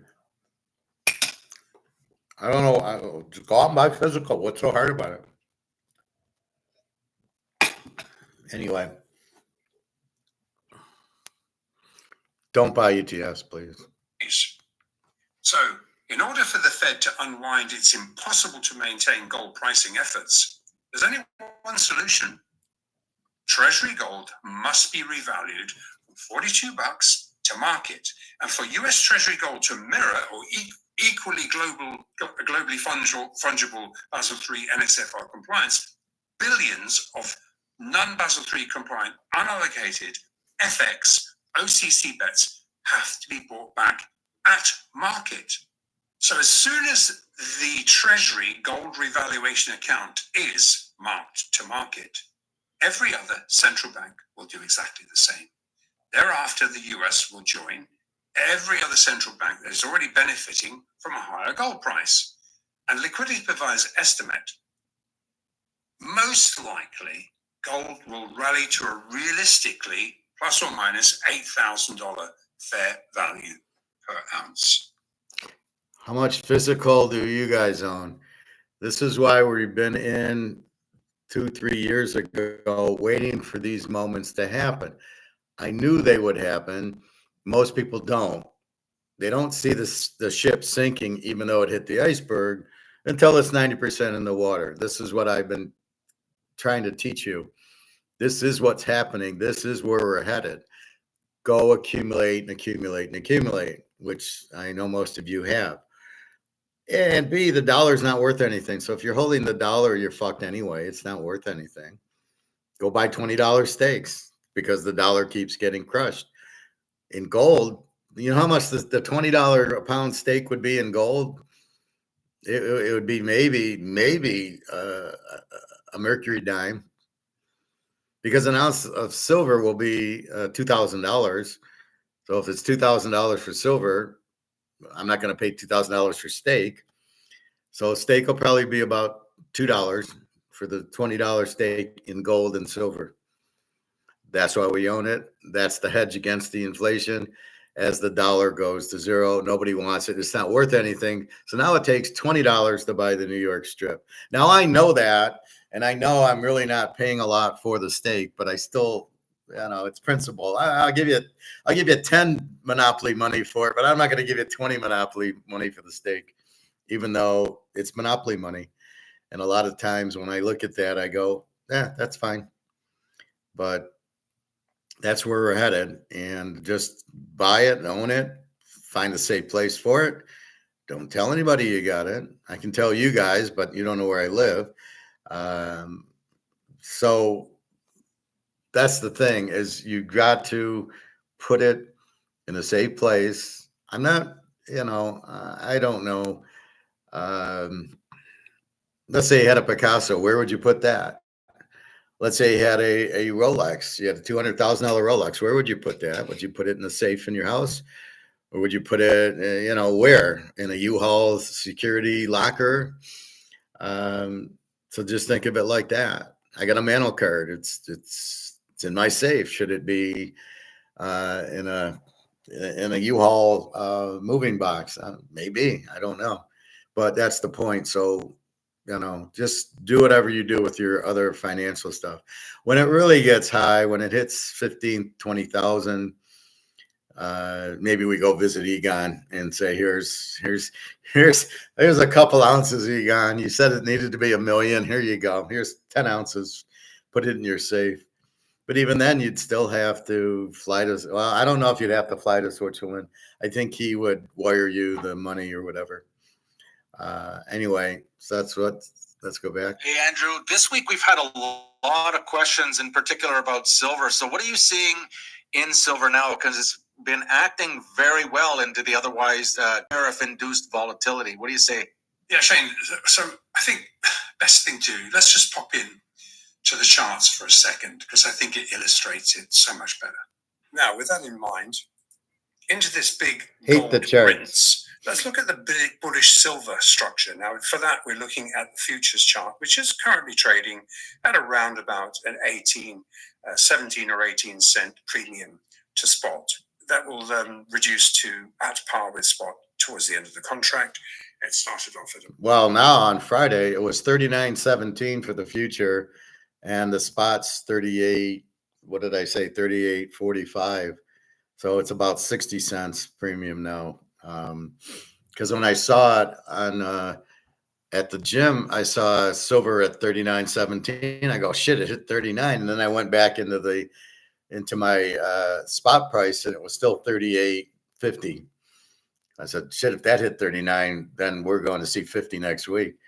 But that's where it's headed. 39, it's gone. Here we go. So enjoy the ride. 53 cents to premium. So just to understand that this is a futures chart. This is where all the gaming occurs. So that's why we look at that. So let's look at this bullish silver structure, which also exposes the Fed to undeliverable OCC bets that they're also trying to square. And if you remember in our last episode, which was recorded one day after the silver options bet was squared, in fact, around about here is when we recorded that. These official OCC bets were driven down to the exact 35.20 spot. I mean, there, right to that level. sweet spot in spot was exactly 35.54 in futures. And what did we see? Immediate short covering. And we looked at it last time, but just really bringing your attention back to it. So the gold short rinse efforts into OCC that's being squared on the 30th evidenced another round of insider short covering in silver. And this was a gold-driven discount, and insiders knew to buy this back up. Reason being, with COMEX silver market paper settled liquidity and a new BRICS currency bill, see trades benchmarked to a weight of gold. Even secondary, more everyday general BRICS pay transactions, which are not directly backed by a weight of gold, are settled within the BRICS clear system, where the FX value of each nation's currency is weighted by the percentage of gold backing up that currency. So with gold markets now being discovered in Asia, as Bloomberg recently drew attention to, it provides the BRICS autonomy. Now, Dilma Rousseff announced she came out, in fact, before the BRICS started. She announced the new development bank had launched a multi-billion-dollar investment fund. Now, you know where that's coming from. Now, Russian Finance Minister Anton Siluanov confirmed that the NDB is formalized as a BRICS sanctioned tariff-proofed cross-border settlement hub. They knew that the tariffs were coming. It's very important that they bypass SWIFT. And so this is backed up. What this program is backed up with loan guarantees for mega infrastructure projects across the BRICS sphere. So in other words, you don't have to go borrowing money from your enemy. So in short, with 85% of the world's population and rising economic weight, Trump's tariffs are really driving BRICS nations to actually consolidate resources. And the NDB will provide the necessary financing. And there's a lot of instruments under this initiative. Huge initiative here. Now, there's a lot of public information available here. And this covers BRICS Pay, BRICS Gold-Backed Unit, the loyalty, the business version of BRICS Pay, and the upcoming loyalty programs. It's worth having a dig into this. It's publicly available. Gold, bottom line, is strengthening the BRICS currencies at the expense of the dollar. We also expect a new BRICS currency bill note to be launched. It was shown in front of the camera. Now, as gold is already being priced, discovered in the Eastern physically backed markets, the formalizing of the financial infrastructure to support liquid global settlement is the final piece of the puzzle. And it will actually be the death knell for the COMEX if it doesn't become Basel III compliant. We've got Singapore, we've got Shanghai, Hong Kong, Russia, Brazil, Africa, Southeast Asia. They've got sufficient physical market liquidity to benchmark physical gold price discovery and to set gold on the decentralized, trustless blockchain rails, valuing the gold price in real time and based upon real supply-demand fundamentals. This is what we've all been wanting the West to do for 50 years. Now, the BRICS nations in aggregate have accrued sufficient physical market liquidity to benchmark a self-arbitraging, fungible gold price for trade of a T+1 settlement, but it's actually going to be T+0. This 7-second settlement process will be set on the already tested 40% backed decentralized sanction and tariff-proof blockchain rails. Every single gold settlement transaction will be Basel III, first year, a high quality liquid first year asset, and fully compliant. Otherwise, it wouldn't be fungible. There you go. BRICS gold-backed currency is out and about. And say goodbye to the dollar. That's why you can't hold the dollar, because it can't handle the competition of gold. Gold wins every time against anybody.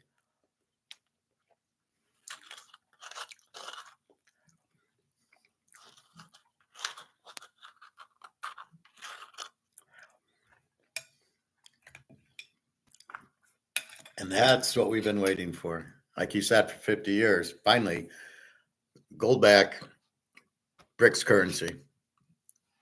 All right.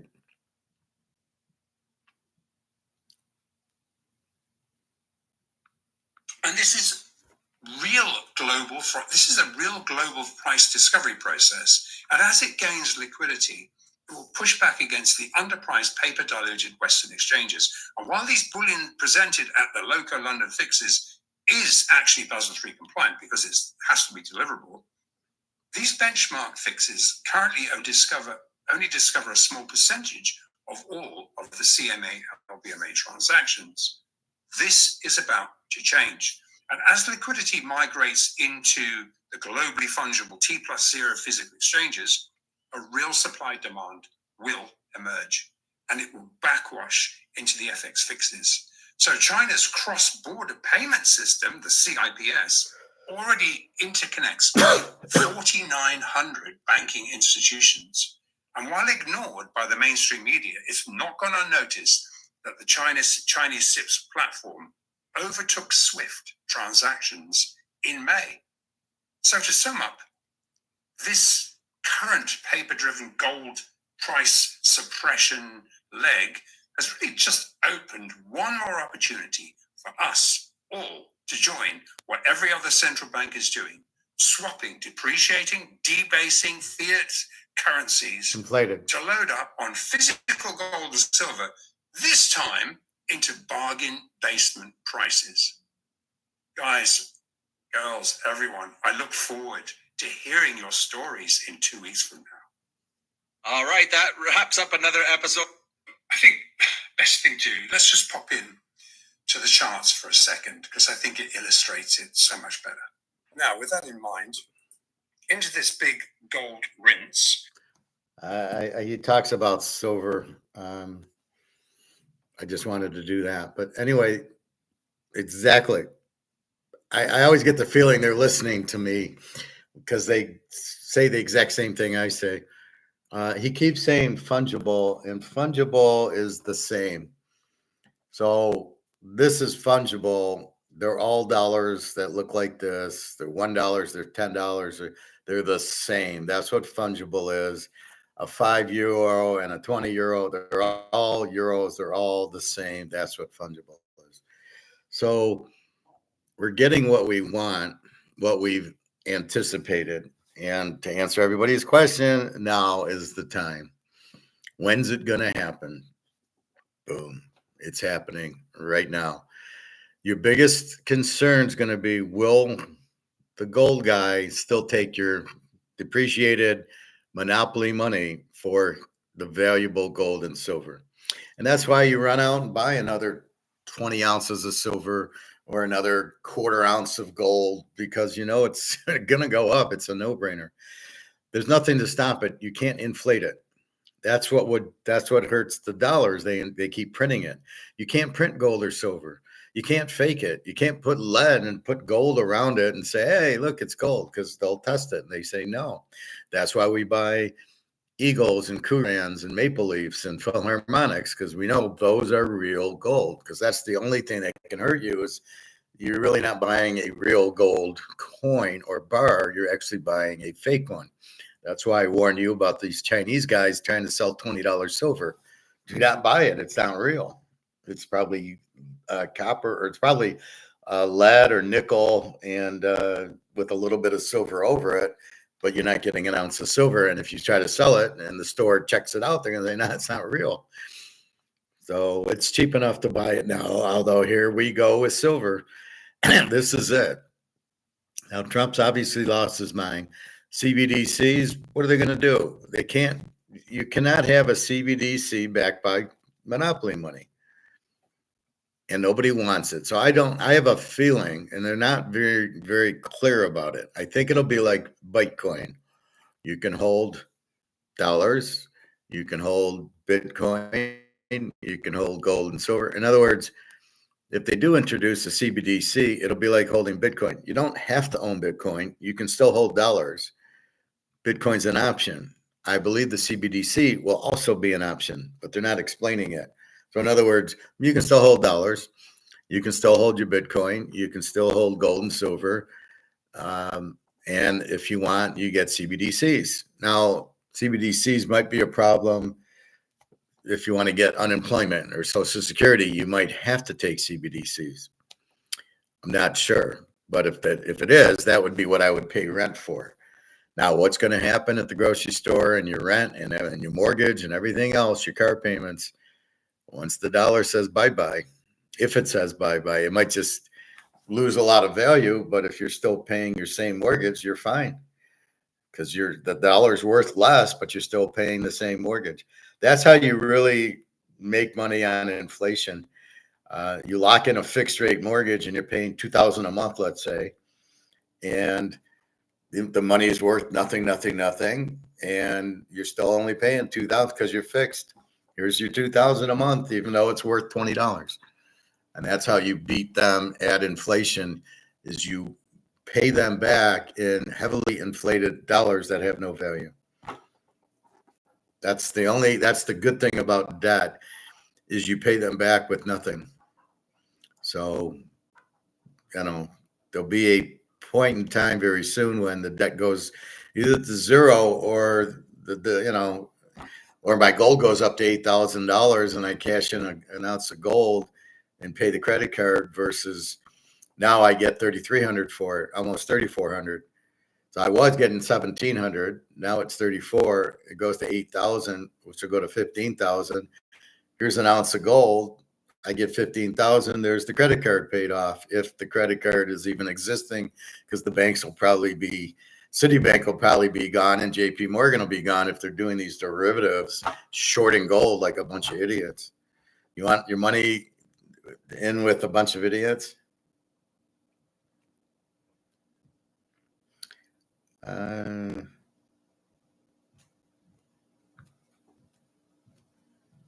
Silver now, because it's been acting very well into the otherwise tariff-induced volatility. What do you say?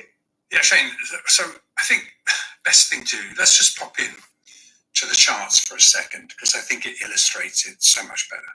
Now, with that in mind, into this big gold rinse, let's look at the big bullish silver structure. Now, for that, we're looking at the futures chart, which is currently trading at around about an 17 or 18 cent premium to spot.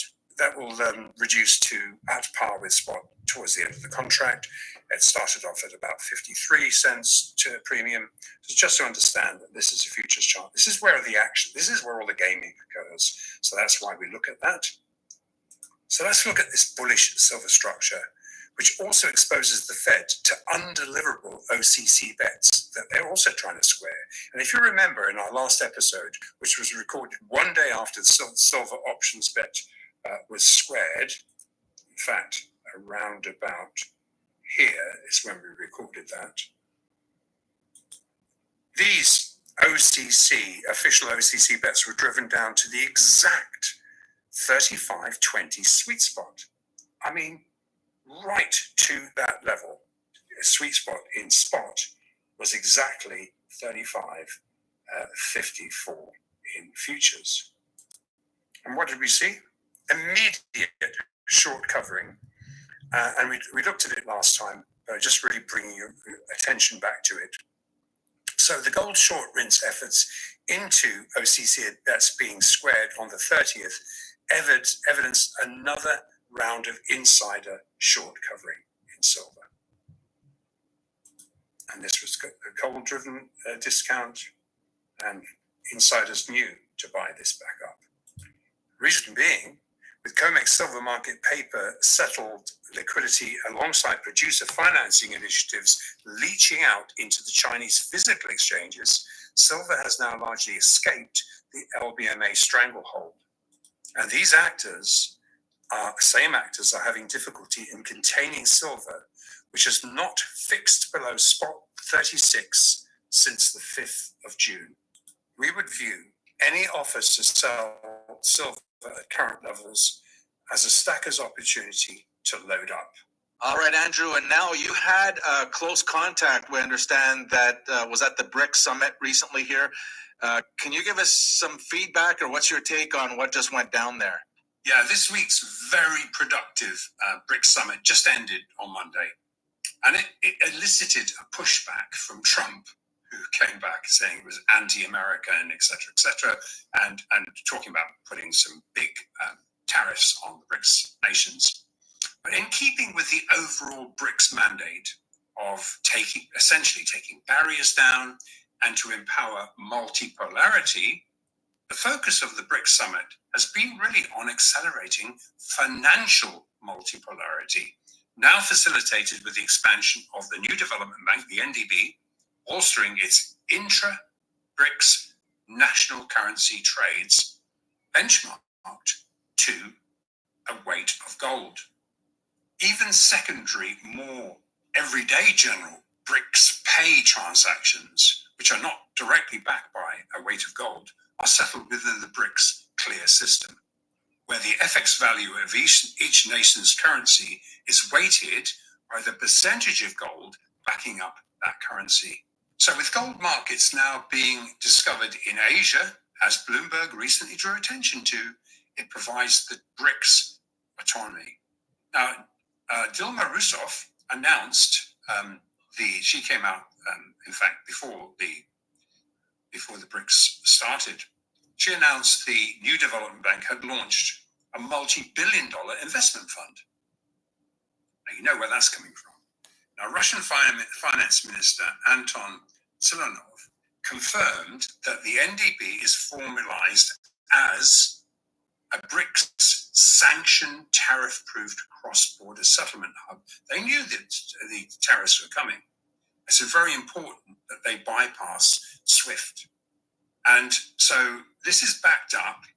What this program is backed up with loan guarantees for mega infrastructure projects across the BRICS sphere. So in other words, you don't have to go borrowing money from your enemy. So in short, with 85% of the world's population and rising economic weight, Trump's tariffs are really driving BRICS nations to actually consolidate resources. And the NDB will provide the necessary financing. And there's a lot of instruments under this initiative. It's a huge initiative here. Now, there's a lot of public information available here. And this covers BRICS Pay, BRICS Gold-Backed Unit, the loyalty, the business version of BRICS Pay, and the upcoming loyalty programs. It's worth having a dig.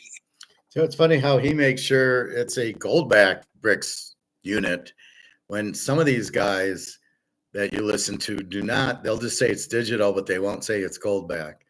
Hi, Nikki. Welcome. I have good taste. Thank you. As I also like and respect MMcgwire, right? Another good one to follow is Bald Guy Money channel. I've seen it a few times. I really just stick with Egon and Mark and all I know. So you got to understand, I'm an Austrian economist, so I understand everything they're saying.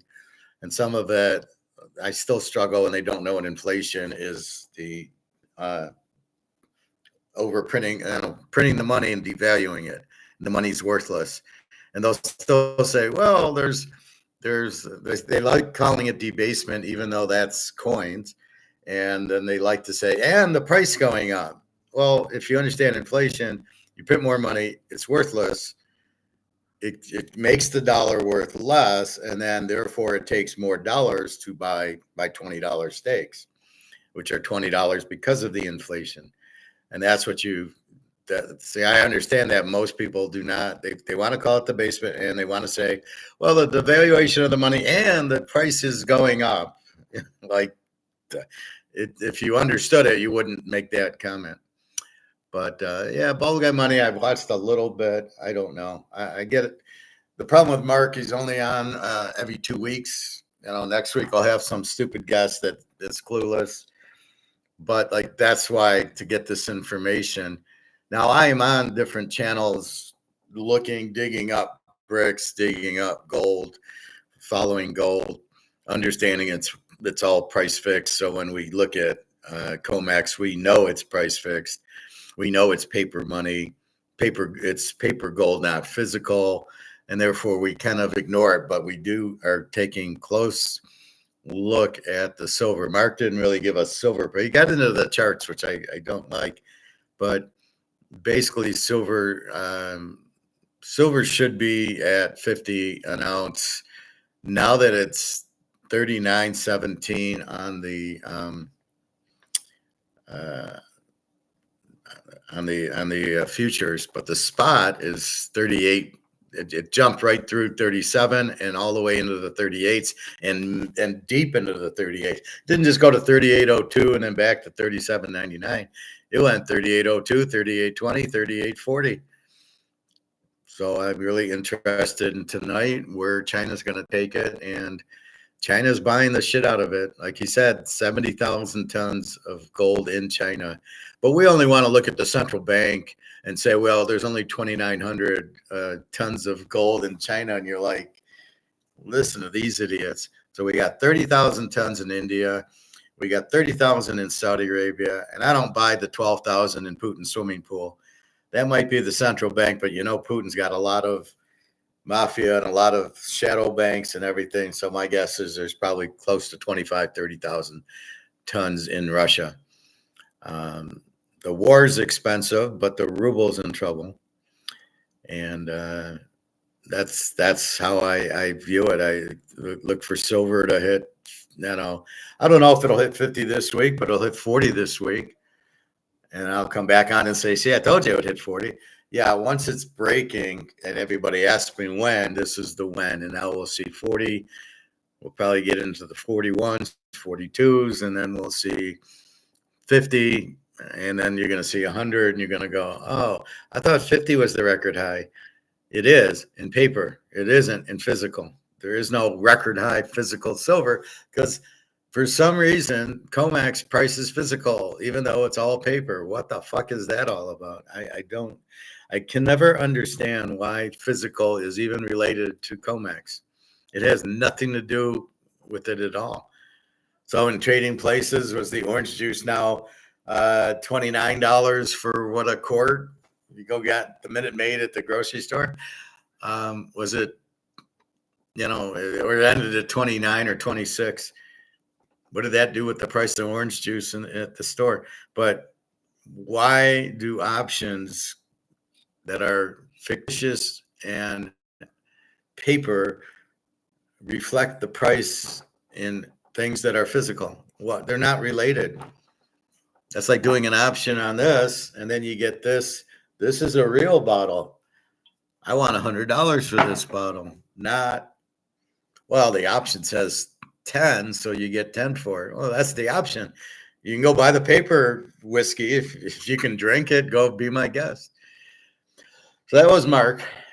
Good show. $8,000 gold. I think it'll be closer to conservatively 10. And once it's there, it'll be 20. And then silver will be 100 soon. Now that it broke 37 and we see 38 and we see 38.50, here comes 40, 45, 50 very easily. All right, MMcgwire. I still don't know what a haircut means. See, then to quote you, Nikki, you get this. Silver has a new unstoppable momentum. I don't listen to Michael Oliver. He's a chart guy. As I said, I'm a technical analyst if it makes sense, but most of it doesn't make sense because the variables keep changing. In gold and silver, you now have bricks, which wasn't there before. So how can I go back 5 years and look at it and come up with any type of thing? Is there a silver squeeze? Well, I don't believe in that. I believe that with Basel III and the demand for gold and silver because of bricks, we know there. If you're looking at COMEX, there's no gold and silver there. If you're just looking at a physical price on China or Russia, where they actually have the gold physically, then you get a real market price, and that's what we're looking at. Like he said, we've been waiting 50 years. this guy's just going to look at this guy's going to look at what you're going to look at. Well, let me look at my chart. Silver has a new unstoppable momentum. He has no idea. He's just guessing.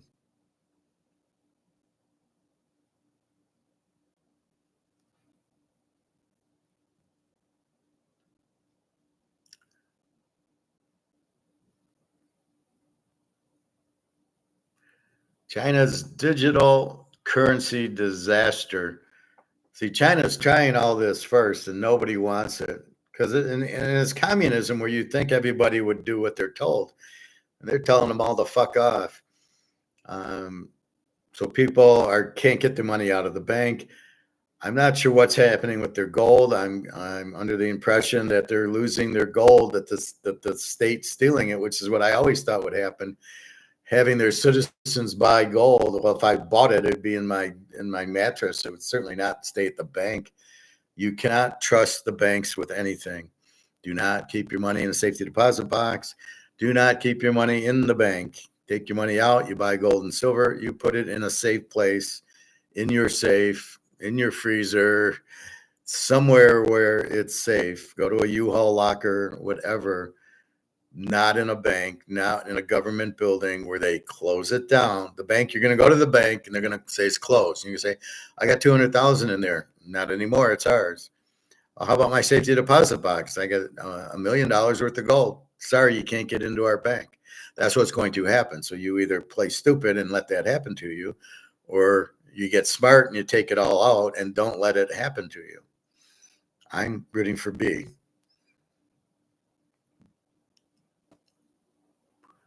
Let's see. Oh, valuable gold and silver buying insights. Buy physical. Oh, now every Tom, Dick, and Harry. Oh, look, the silver breakout is happening. Yeah, because it broke 38. You don't have to be a genius to figure that out.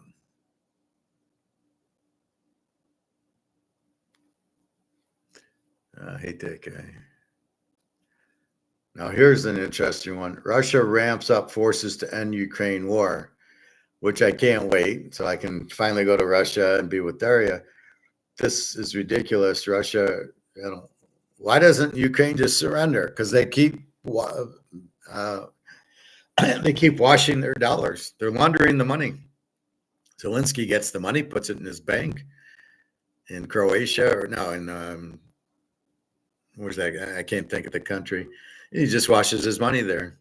So he wants the war to go on. He'll move to Italy or Spain or some country that he'll be far away from Ukraine. They're talking Ukraine to rebuild Ukraine. The war is not over yet when you're talking rebuilding Ukraine. And who's going to pay for this? And can people afford it?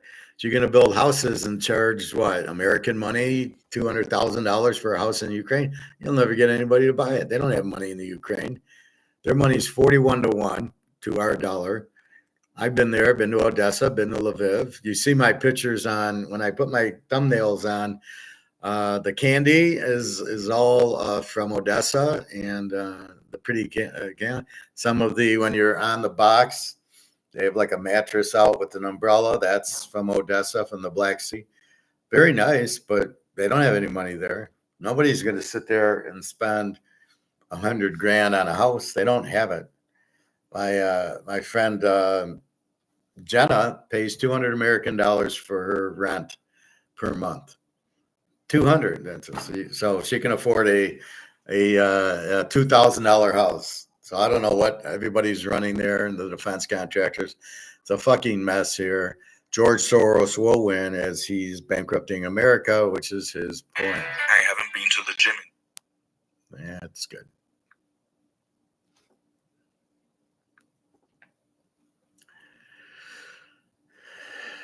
Here's another. I used to like Victor Davis Hanson. I don't like him anymore.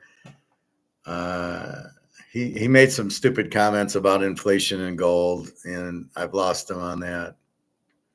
When people say, don't hoard gold, what else are you supposed to, what do you want your money in? You hoard dollars when you put it in stocks or put it in the bank. Nothing wrong with hoarding it. If it's a good investment, why wouldn't you do that?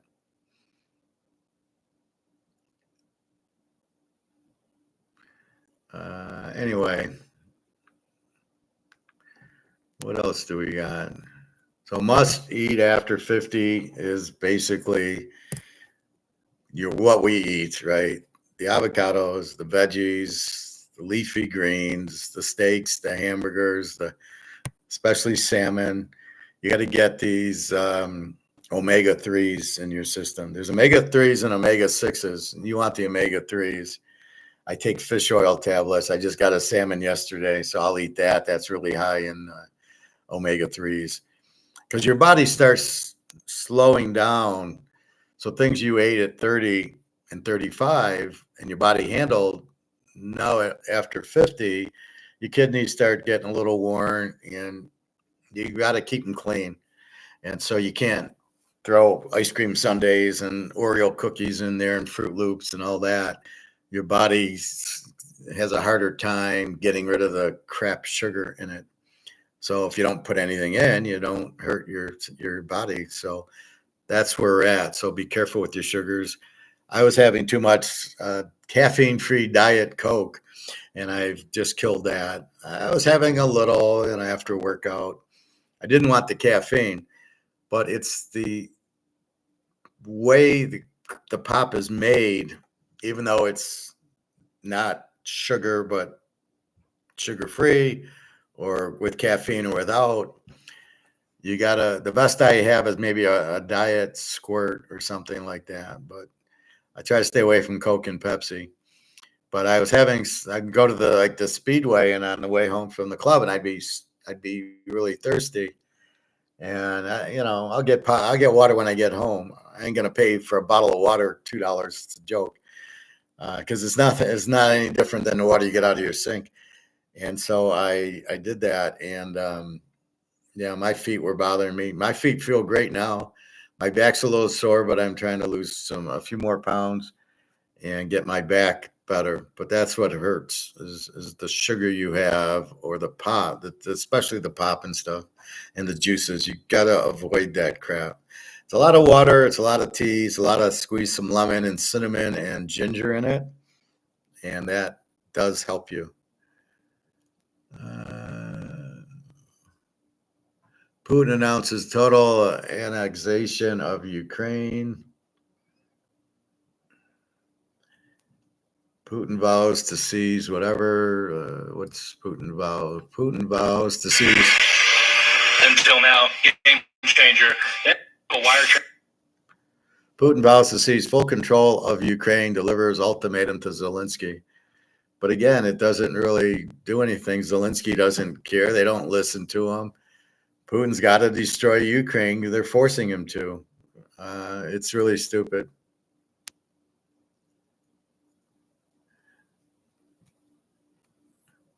Here's a good one from our doc on arthritis relief diet. Hey, Nikki. Besides your gold advice, you also have good health advice, too. Try to stay away from the diet, though. It's got the cancer-causing aspartame. Yeah, I know. That's why I try not to have the diet pop. But yeah, see, I found this guy. He's really good. He's holistic. He was an Olympian. He gives great advice, but he shows it. He shows you what's going on. And then, of course, Barbara O'Neill.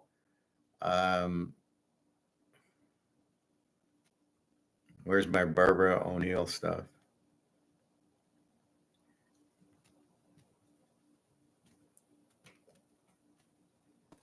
Come on, I got Barbara O'Neill in here.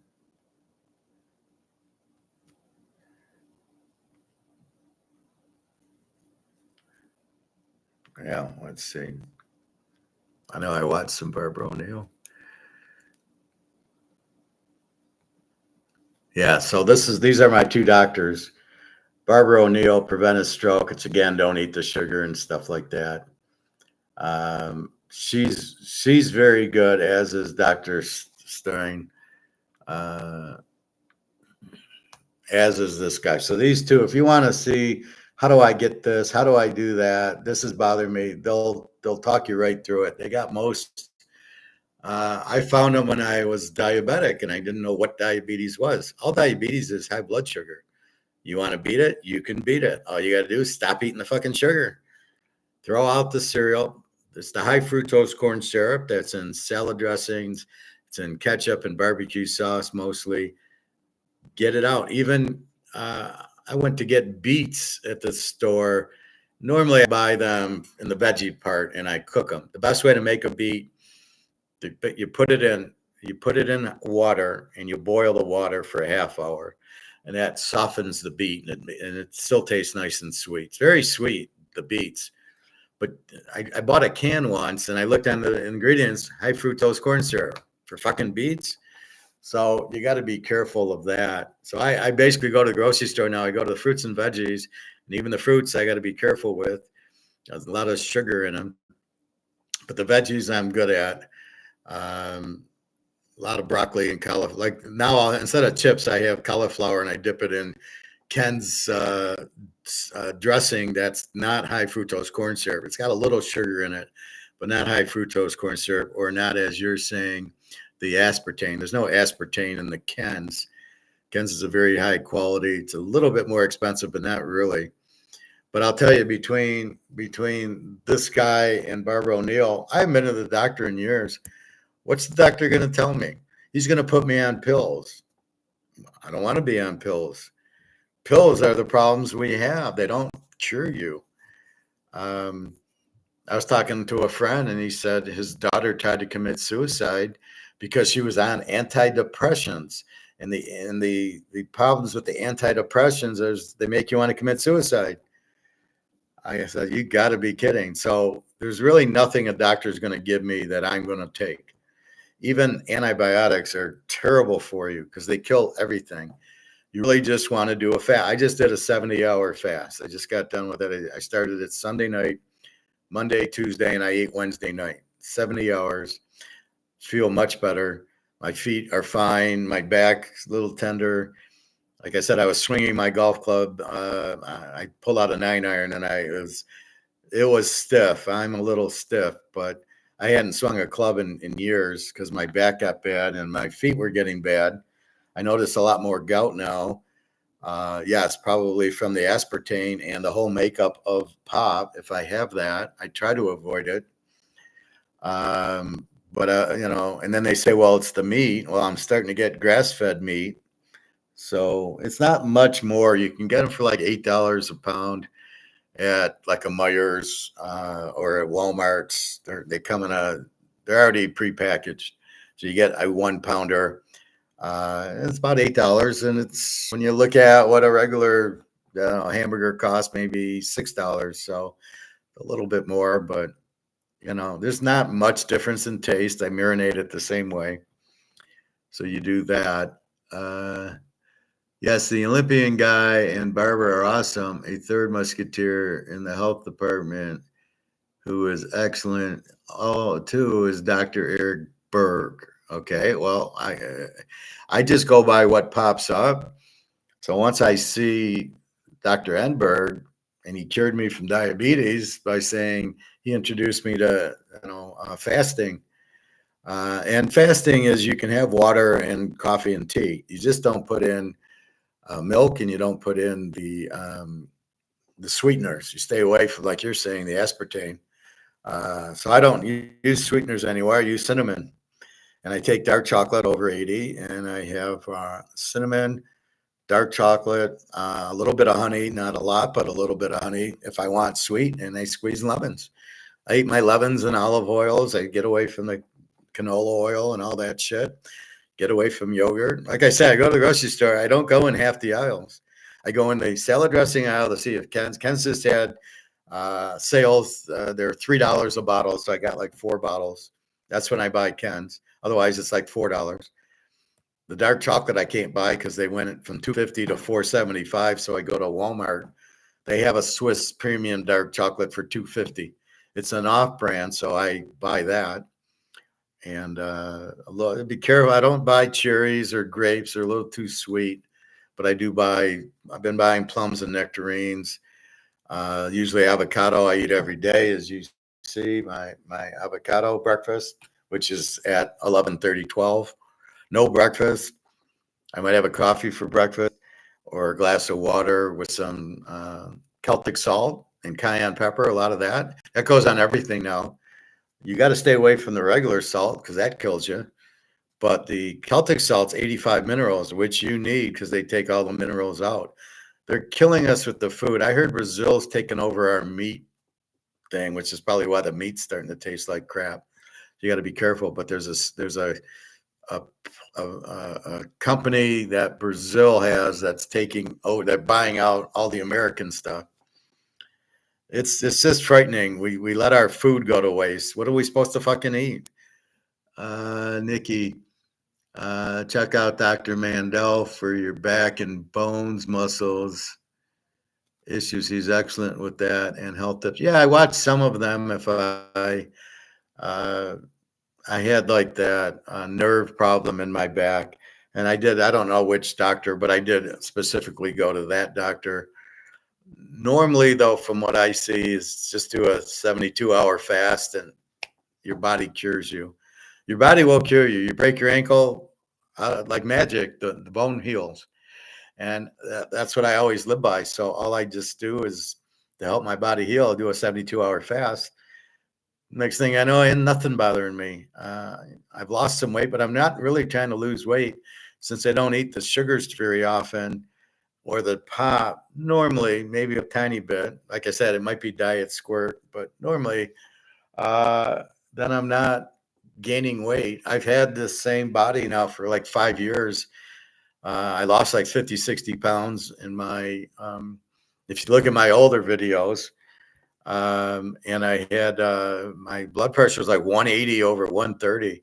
Now it's about 120, 125 over 90 or 80, whatever it's supposed to be. 120 over 80. That's about where I'm at. Maybe 125 over 80. So again, if I notice, I start eating some sweets as a tweet. It's a birthday. It's Christmas. Pumpkin pie for Thanksgiving or New Year's, or my birthday, Super Bowl. There's a lot of like sneaky. So I'll have, but I don't grab a whole pie. I usually grab a piece, which I think's okay. And sometimes I just get bored of eating the same thing. But then I do the fast sort of to heal everything. Okay. Yeah, I had that chocolate cake, but now I'm fasting. So that'll correct it. But I don't normally eat until I really don't want to eat till noon, but I do class at like 11. So maybe that's why you see me eating here, because I'm really not that now. I maybe can do the class earlier. I do sometimes. I had to get my haircut done on Thursday and I did class at 10 o'clock, but generally I'm like kind of waking up and kind of going from there and drinking my olive oil and showering and brushing my teeth. One thing I found is the Crest mouthwash. I eat that. I don't eat it. I use it in the morning and at night. I haven't had a cavity in years. The mouthwash kind of cleans, pulls everything out of your teeth, and you're fine. I only go to the dentist when I'm hurt, which is very rare. I was eating potato sticks, and this crown, I somehow wedged the potato stick under the crown and popped it out because I just put in the potato stick sideways. That's the last time I've been to the dentist. If I go, I'm fine. I get a checkup. I have no cavities that I know of, and I do have some crowns from prior.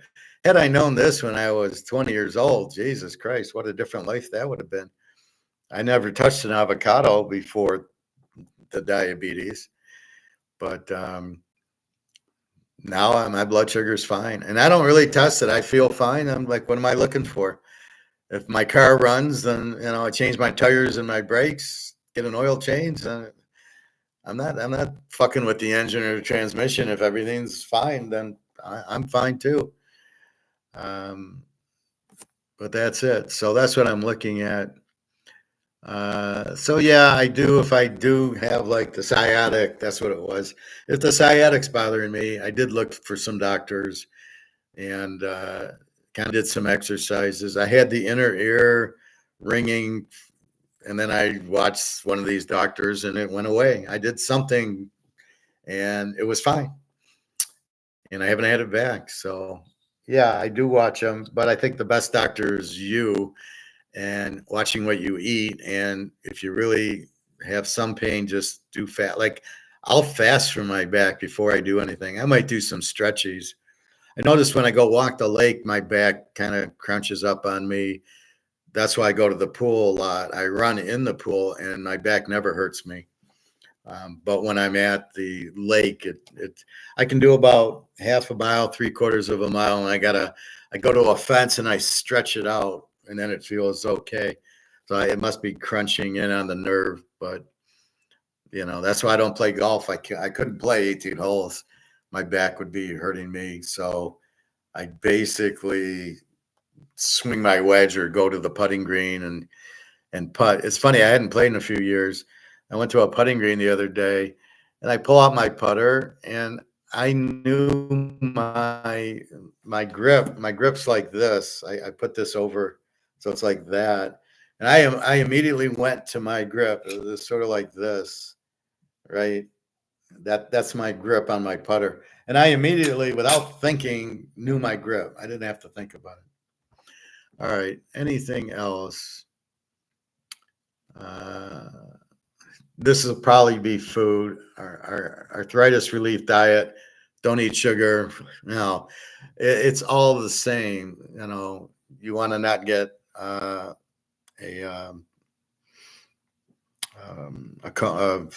what do you call this? Jesus. A stroke. You don't want to get a stroke. Just don't eat the sugar. You don't want to get anything. Just don't eat the sugar. Stay away from pop. Stay away from sugar, high fructose corn syrup, and you'll be healthy. Your body will fix it. Just get out of its way. We did watch Mark Faber, and he's like us, but I don't really like him that much. But he's I don't know. These guys, I don't know if they're Austrian or Keynesians, because a lot of them are Keynesians and don't even know it. There's only two. There's Austrians, there's Keynesians. Either you want the government to control the market or you want us to control the market. That's as simple as it is. And when you hear Jim Reichert say, oh, we can print as much money as we want, I called him an idiot, and he commented on it. Somebody called me an idiot. Yeah, because you are one. Because you think we can keep printing money and it will have no effect on the money. This is why the money is worth 1 cent, because we keep printing the fucking money. You can't print it. That's why you have to back it by gold and limit the supply. I don't have my football cards out, but there's I'll show you. There's a Tom Brady rookie card. I don't know what it's going for now. Let's check out a very limited Tom Brady rookie card.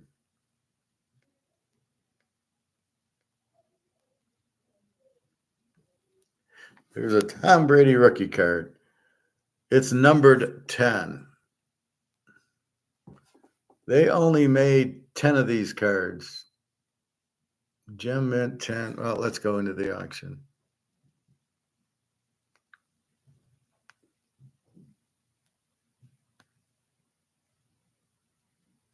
There it is, 5 of 10.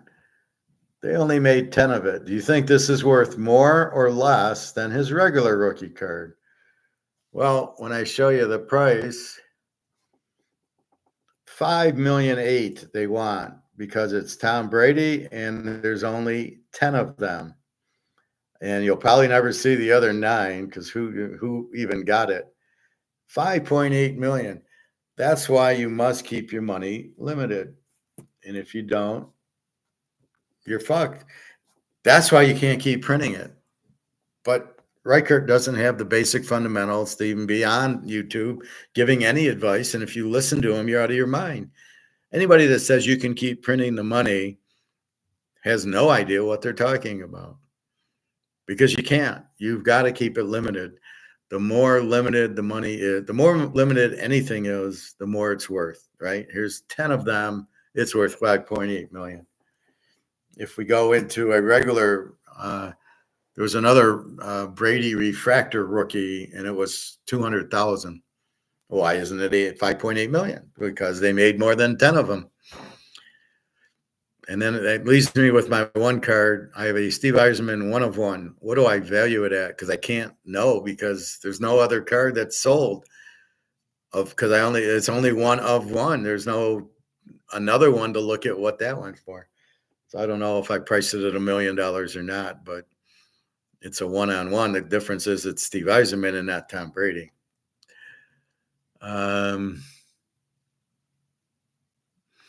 Yeah, I mean, my back, it's just, who knows? It's probably, and it doesn't bother me all the time. And I'm sure if I'm having too much diet pop or maybe cookies or ice cream, I do tend to eat some ice cream, even though I know I shouldn't. That's usually, okay, I'll eat it and then let's go on a fast, or it's my birthday. You want to treat yourself too. And that's when my back starts hurting me. But I might walk the lake tonight, although I'm dying to do my Conference USA and other football stuff. So, yeah, you haven't watched me in football, Nikki. You haven't heard anything yet. I'm better at that than I am at gold and at health. But generally what I'm trying to do is find these people and share this, and that's our class, is to teach you this is what you should eat. I know Bobby had high cholesterol, but if you eat the right foods, it can be high and it's fine, depending on if it's HDL or LDL or whatever it is. But cholesterol is not really a problem. It's the fire engine that arrives at the fire, and then you want to blame the fire on the fire engine, when no, it's on the fire. So you have that. But is there anything else? So we're on 2 hours. Okay.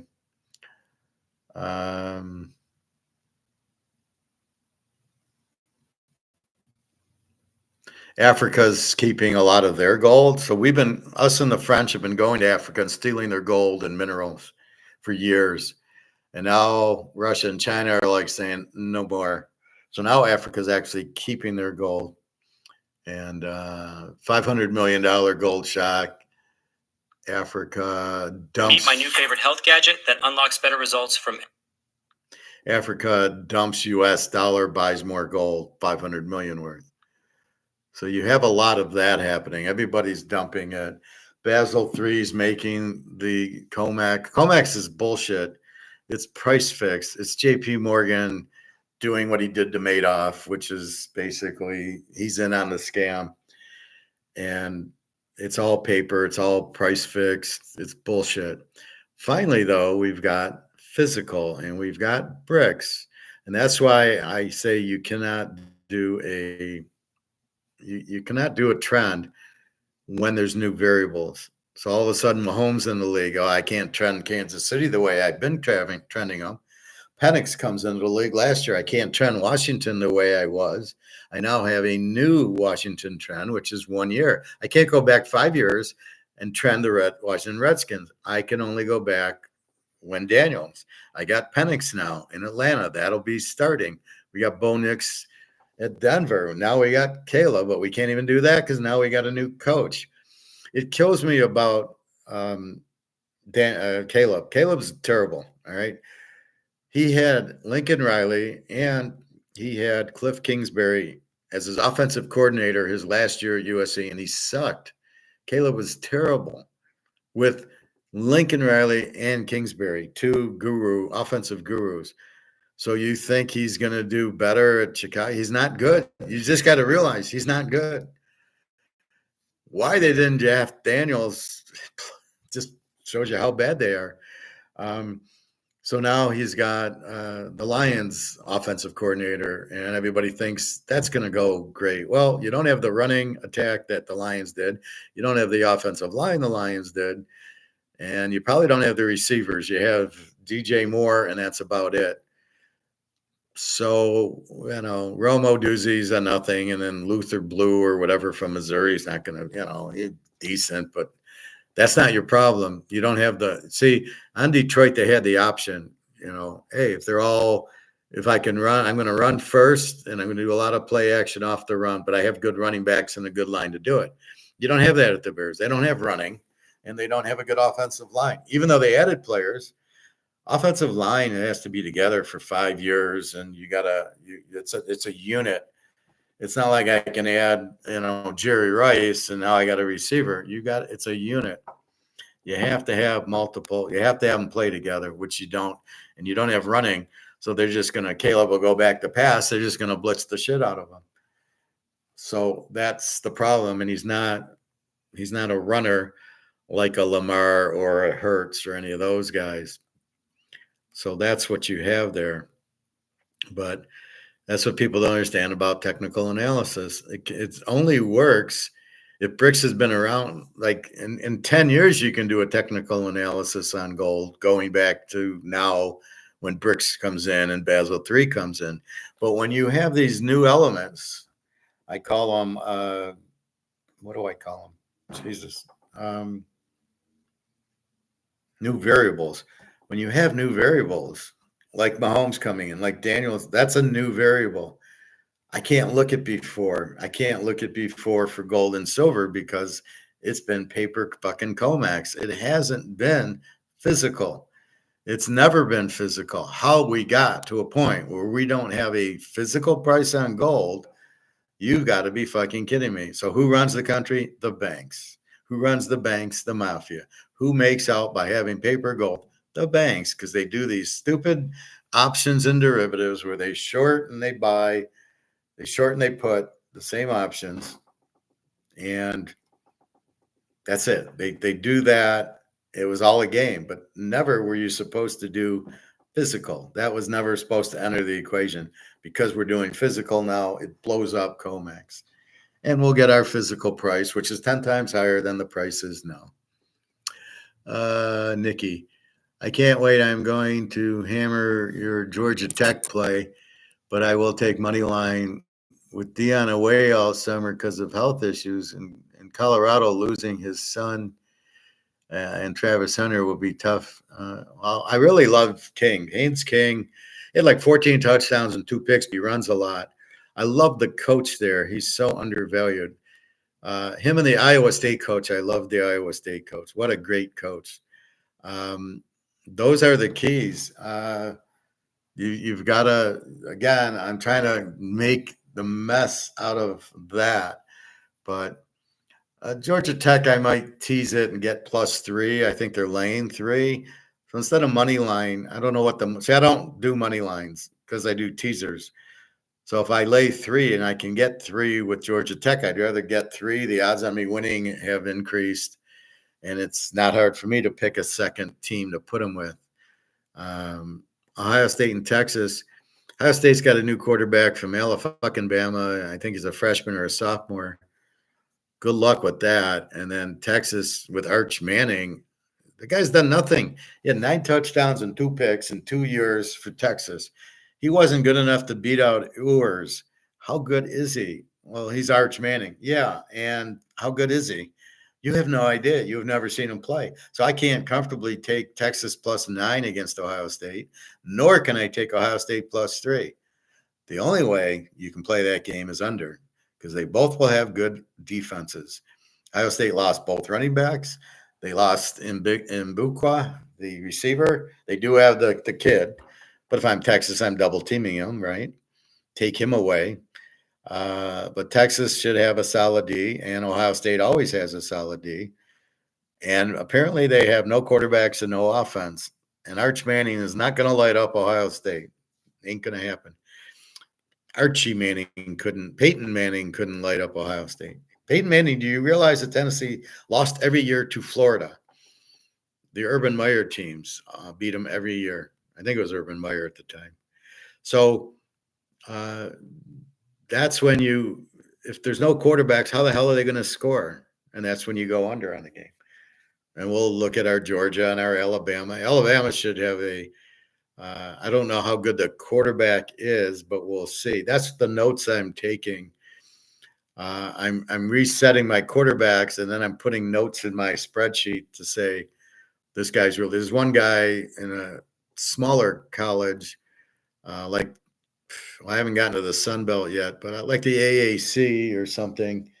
And the guy's like great at Montana Division II. I got one guy from South Dakota State So I'm putting them in my notes, but I don't know how that translates. But that's what you got to look at is watch that. But yeah, football. I'm trying to. I'm going through the thing, but I want to dig in and put my own input in. So that's what I'm looking at, and I want to do Conference USA and probably the Mountain West tonight. I think I need to take the Big Ten separately, but as I read more Big Ten, then I'll do a new Big Ten video. Again, the first one's a vanilla from Gray Sports Almanac when they're just giving you this bullshit. But I want to do my bullshit because my bullshit is better than their bullshit. But anyway, that's what we got. Nikki, I don't recall you being a customer on Teaserking. So really what started this was my football. I'm a very good handicapper since the Steelers in the 70s. So I know what to look for and what not, and very successful at it. And then because I got a master's in corporate finance, and I took like 5 Austrian economic classes. So I call myself an economist because I know I'm better than most of these people. And so I've done that for years. So that's really it. But if you want that, I do classes on football, and then I give a free pick, and then I sell the picks very cheap. It's like $100. You get all the college and pro teasers, which is usually about 10 picks. Well, it's usually 6-7 college picks a weekend, and usually 6-7 pro picks. And I do very well on them. I kind of know what to look for and what to avoid, like when I talk about baseball. Oh, and I am definitely taking your Hawaii as well. Both are on Saturday. Yes, I am brand new to your channel. I found it just this past week. Can I ask how you found it? Because I don't know. I put in tags, but I don't get nearly the viewership that even MMcgwire gets or these other guys. So did it just come up because of I talk gold or Basel 3 or bricks or something? So I try to put some keywords in my title.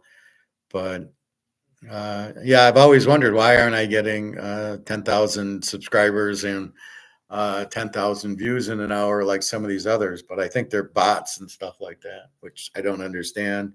I don't think I want to understand it. Anyway, I found it from the YouTube algos for gold channels. Okay, well, good. At least that works. So yeah, wait till we do football, then you'll be able to buy more gold. That's what I tell everybody: go make money on the football, and then go buy gold and silver with it, which a lot of people have done. Bobby Bowe is one of our students. He played for the Pirates and the Mets. It's I believe him. You have no way of knowing, but I do believe it is Bobby Bowe, and he comes on with football. He's a big LSU guy and a big Mahomes guy. So anyway, he will pop in during football season, and that's about it. So I think that's it. So $8,000 gold. I think it'll be 10, and it won't happen overnight, but it'll happen. It'll happen a lot quicker because, see, what most people don't realize, the variables change. If you've got the paper blown up in COMEX and you have bricks, Basel 3, you saw silver go from 36 through 37 to 38.5 in a day, up $1.45. I don't know why silver doesn't go up $40 like gold does, but I think we will start seeing that. But once we kill COMEX with the Basel 3, we shouldn't see nobody. Once we get it to a physical, who's selling it? Nobody sells it. The only people that sell it is, okay, I really need to pay some bills. Here's a half an ounce, but I own 100 ounces. I'm not selling 80, 90 of them. I'm not profit taking. Why would you profit take gold at 33? Let's call it 3,400 when it's going to 10,000. Who in your right mind would do that? Now it's set. If you have a bill or something that you have to pay, you want to go on a vacation and you want to trade in an ounce for that, then certainly. I actually might do that I got money for Vegas if I want to go. Luke asked me to go, and I'm like, well, not really. I'm kind of against going to Vegas because it's so ridiculous price because of this resort fee and all this other crap. But I'm thinking about it, Luke. Luke, I'll make a decision soon. Yeah, it was Bobby Bo Day on July 1st. But it was a stupid contract. I told him he should fire his agent for doing it. And I told him to call up the Mets and say, I'd like the $1 million in gold and silver, not in money. And he called them and he said they wouldn't do it. But I would fire the agent for doing it. He'd have been, the problem is inflation. So the $1 million he got, what was it, 2011 or whenever it started? Let's say 2011. The $1 million you got in 2011 and the $1 million you got in 2025 are not the same animal. The $1 million you got back then are worth, let's say, $750,000. The $1 million you got on Bobby Bo Day, maybe 50,000, maybe 100,000. That's all they're worth. So he's getting screwed on that. I told him though, but if you get the $1 million to run and buy gold with it or silver with it, that'll preserve it. Otherwise, you're getting fucked. The $1 million you're getting and you keep getting. And what happens when the dollar goes out? How are they going to pay you? Sorry, Bobby, the dollar's gone. But if he would have gotten it in gold, or I told him I would have just, asked for, what did he get? 35 million. I would have said, give me 35 million and bought gold with it in the first year. He'd be 100 times farther ahead. So what seemed like a good idea didn't take into account the inflation and the money losing value. And therefore, the money he got in the beginning and the money he's getting now are two different animals, not worth the same. So if he had a good agent, he would have factored in inflation, real inflation, not 3% bullshit, and he'd be getting like $10 million this year. That would have made, then he'd actually be getting $1 million. So he's getting totally screwed.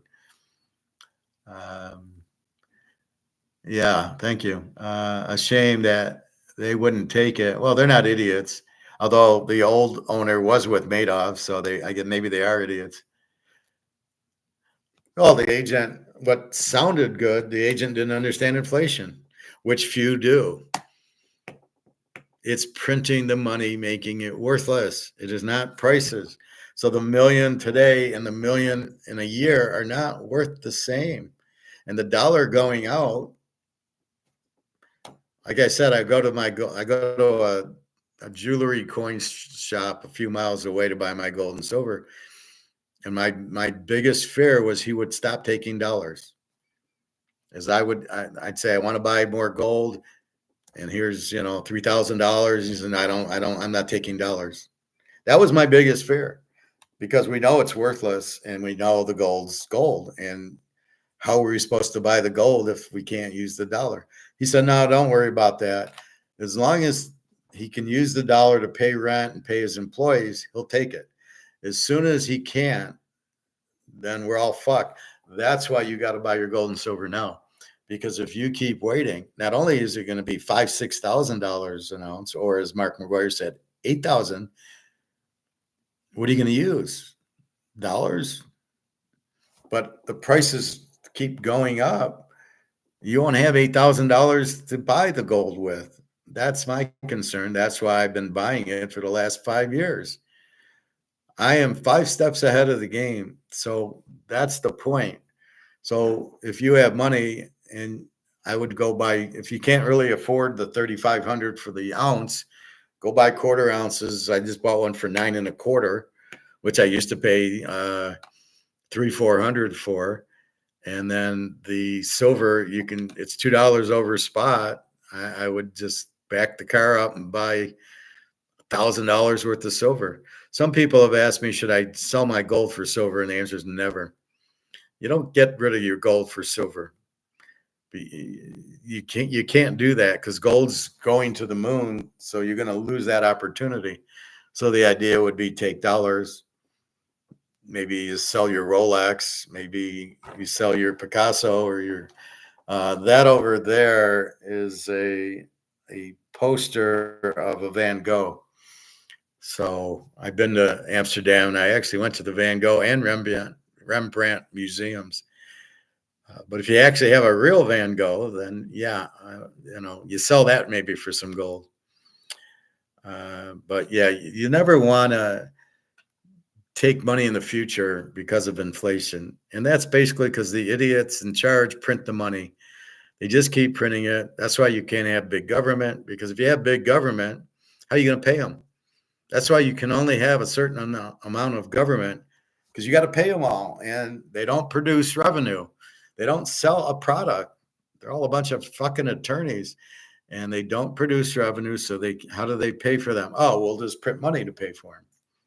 Or we'll sell bonds to the Chinese and Japanese, and we'll take that money to pay them. And then they got wise and said, we don't want your dollar. You got a $37 trillion debt. How the fuck are you going to pay me for my bonds? Where are you going to come up with that money? You don't have gold, because if you had gold in Fort Knox, you'd be showing it. So, nobody's buying. Government's way too big because we can't afford it. The debt is $1 trillion, more than $1 trillion. That's why Trump wants the interest rate lowered, to lower the interest on the $37 trillion debt, which will be going to 38 as the year goes on, because you can't handle a balanced budget. So this is the problem. They keep printing and printing and printing, and it is not worth anything. And, so the dollar is fucked. So how are you going to use it? So that's my concern. So that's why I ran and bought as much gold and silver as I could. I still go buy some silver, but it's all you can eat. And to quote a Casino Royale in the James Bond movie, there's no risk in the portfolio. You have no risk with gold. It's the only thing you have no risk. I did that yesterday, gambling and risk and return. It's the only investment you can have that you have no risk in, is gold and silver, because they can't print it. They can try to fake it with copper and nickel and all this. At the end of the day, you're going to take it to the store, and he's going to weigh it. And you're going to put a magnet. The magnet sticks. It's bullshit. So one way to test gold and silver is with the magnet. So I put a magnet up to this, and it didn't stick. So I knew it was real gold. And they have the machine there. So you can't print and inflate gold and silver. So there is no risk. And if you need money, take a half ounce of gold and go get $2,000 from the coin store that sells it. He'll give you a spot. He won't give you the premium, but he gives you a spot. So you get $2,000 or $1,900 for the half ounce of gold to pay your bills with. So it's not like it's even a risk, right? It won't go down because BRICS is buying the shit out of it. But not only that, as the dollar goes out, so will the rest of the world buy the shit out of it. So it can only go up. But if you need money, you can go sell a half an ounce, a quarter an ounce, get whatever money's being used and pay your bills with that. So it's not like you don't have any money. So why keep the money in the bank when the bank's going to steal it from you? And whatever, it's not worth anything. You got 200 grand in the bank. It's worth about $20,000 now. You got fucked, but you still have time to take it. The difference is if you put $100,000 into gold, my friend did that on my say years ago, he got 50 ounces of gold. Now, if you do it, you get maybe 30. And it'll be 25 soon. That's the problem. So your 100,000 doesn't buy as much gold as it did before. That's your risk. That's your risk, is not getting out of the dollar and buying gold and silver. So that's what you need to know. When you gamble, you bet football, baseball, there's risk. Bonds, risk. Stocks, huge risk. Bitcoin, amazing risk. The real estate trust, well, we saw in 2008, extreme risk. Not in gold and silver. There's no risk at all. It won't and can't go down because the variable has changed, which is called BRICS, and Basel III has changed the variables where you can't lose. Half the world's buying gold, and there's it's 200,000 tons is it. 32,000 ounces a ton. That's gold. It's all eaten up because Russia and China and India are buying the 400-ounce James Bond bars. They're buying the bar. They're not buying ounces. Me and you buy 2-3 ounces. We're happy. They buy the bricks. They're buying the whole big 400-ounce. And it ain't going anywhere. And they're buying and buying and buying. And then when it runs out of the 200,000 tons, which it has, the price has to go up because there's still people going, I want to buy it. And I joke with my guy at the coin store. He says, you're going to have a line rolling around the building soon because people in America will realize they need gold. Right now they don't. But he says right now it's just running out the door like water. He said people are starting to understand that the gold and the silver, he tends to have silver. I don't know where he gets it from, but gold, it's if somebody comes in and sells it to him, then I can buy it. Otherwise, he always has a few ounces around, not like he used to. But I talk to him a lot, and I basically explain what's going on so he understands it. So for that, I don't have to, if I use my Visa, I don't have to pay the 3% for the gold and silver. Plus, I brought in a guy I was working with, and I was telling him about gold, so I took him there. He brought a check with $100,000 of gold. I couldn't believe it. He was a manager in the warehouse. He had $100,000 to spend on gold. I haven't talked to him in a while, but I'm sure he's pretty happy with me because that was at 2,000 an ounce, and we're at 3 going to 8. So he should be retiring soon. But people just don't, if they don't see it, they don't understand it. People on the Titanic, it hit the iceberg, still did not believe that the Titanic was sinking. Well, it hit an iceberg. Water's running in this, but it's unsinkable. And that's what you have, I believe, in the stock market. Well, it's at 44,000. It can't crash. Oh, watch it. Then why the hell did Buffet and Bezos pull 200 billion out of the stock market if it's not going to crash? Bonds are gone. Nobody wants them.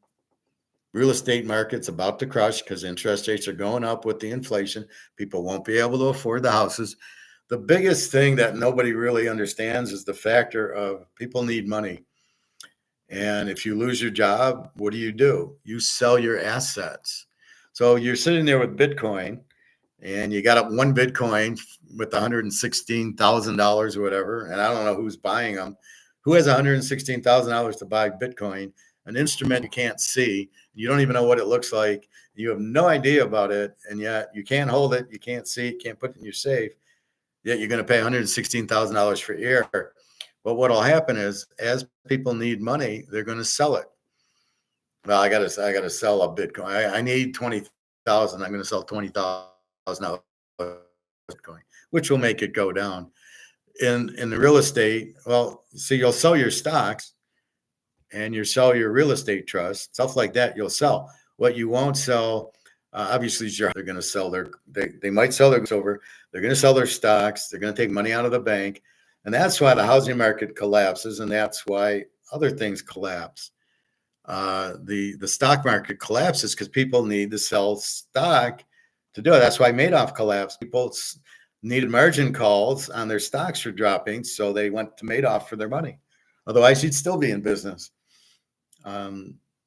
So anyway, that's what happens. People will need their money. That's why Bitcoin will drop, but gold won't drop because right now gold's done by options. Gold is not done by physical. So I love when people try to do a silver squeeze and they buy silver thinking the price will go up. That's not how it works because it's not priced by the physical. It's priced by the options. And that's what we hope with Basel III will get to a physical price. All right. I don't know if I am still on or not, but I'm going to end right now. Again, I'll be back doing the football previews for the Conference USA and the Mountain West later on.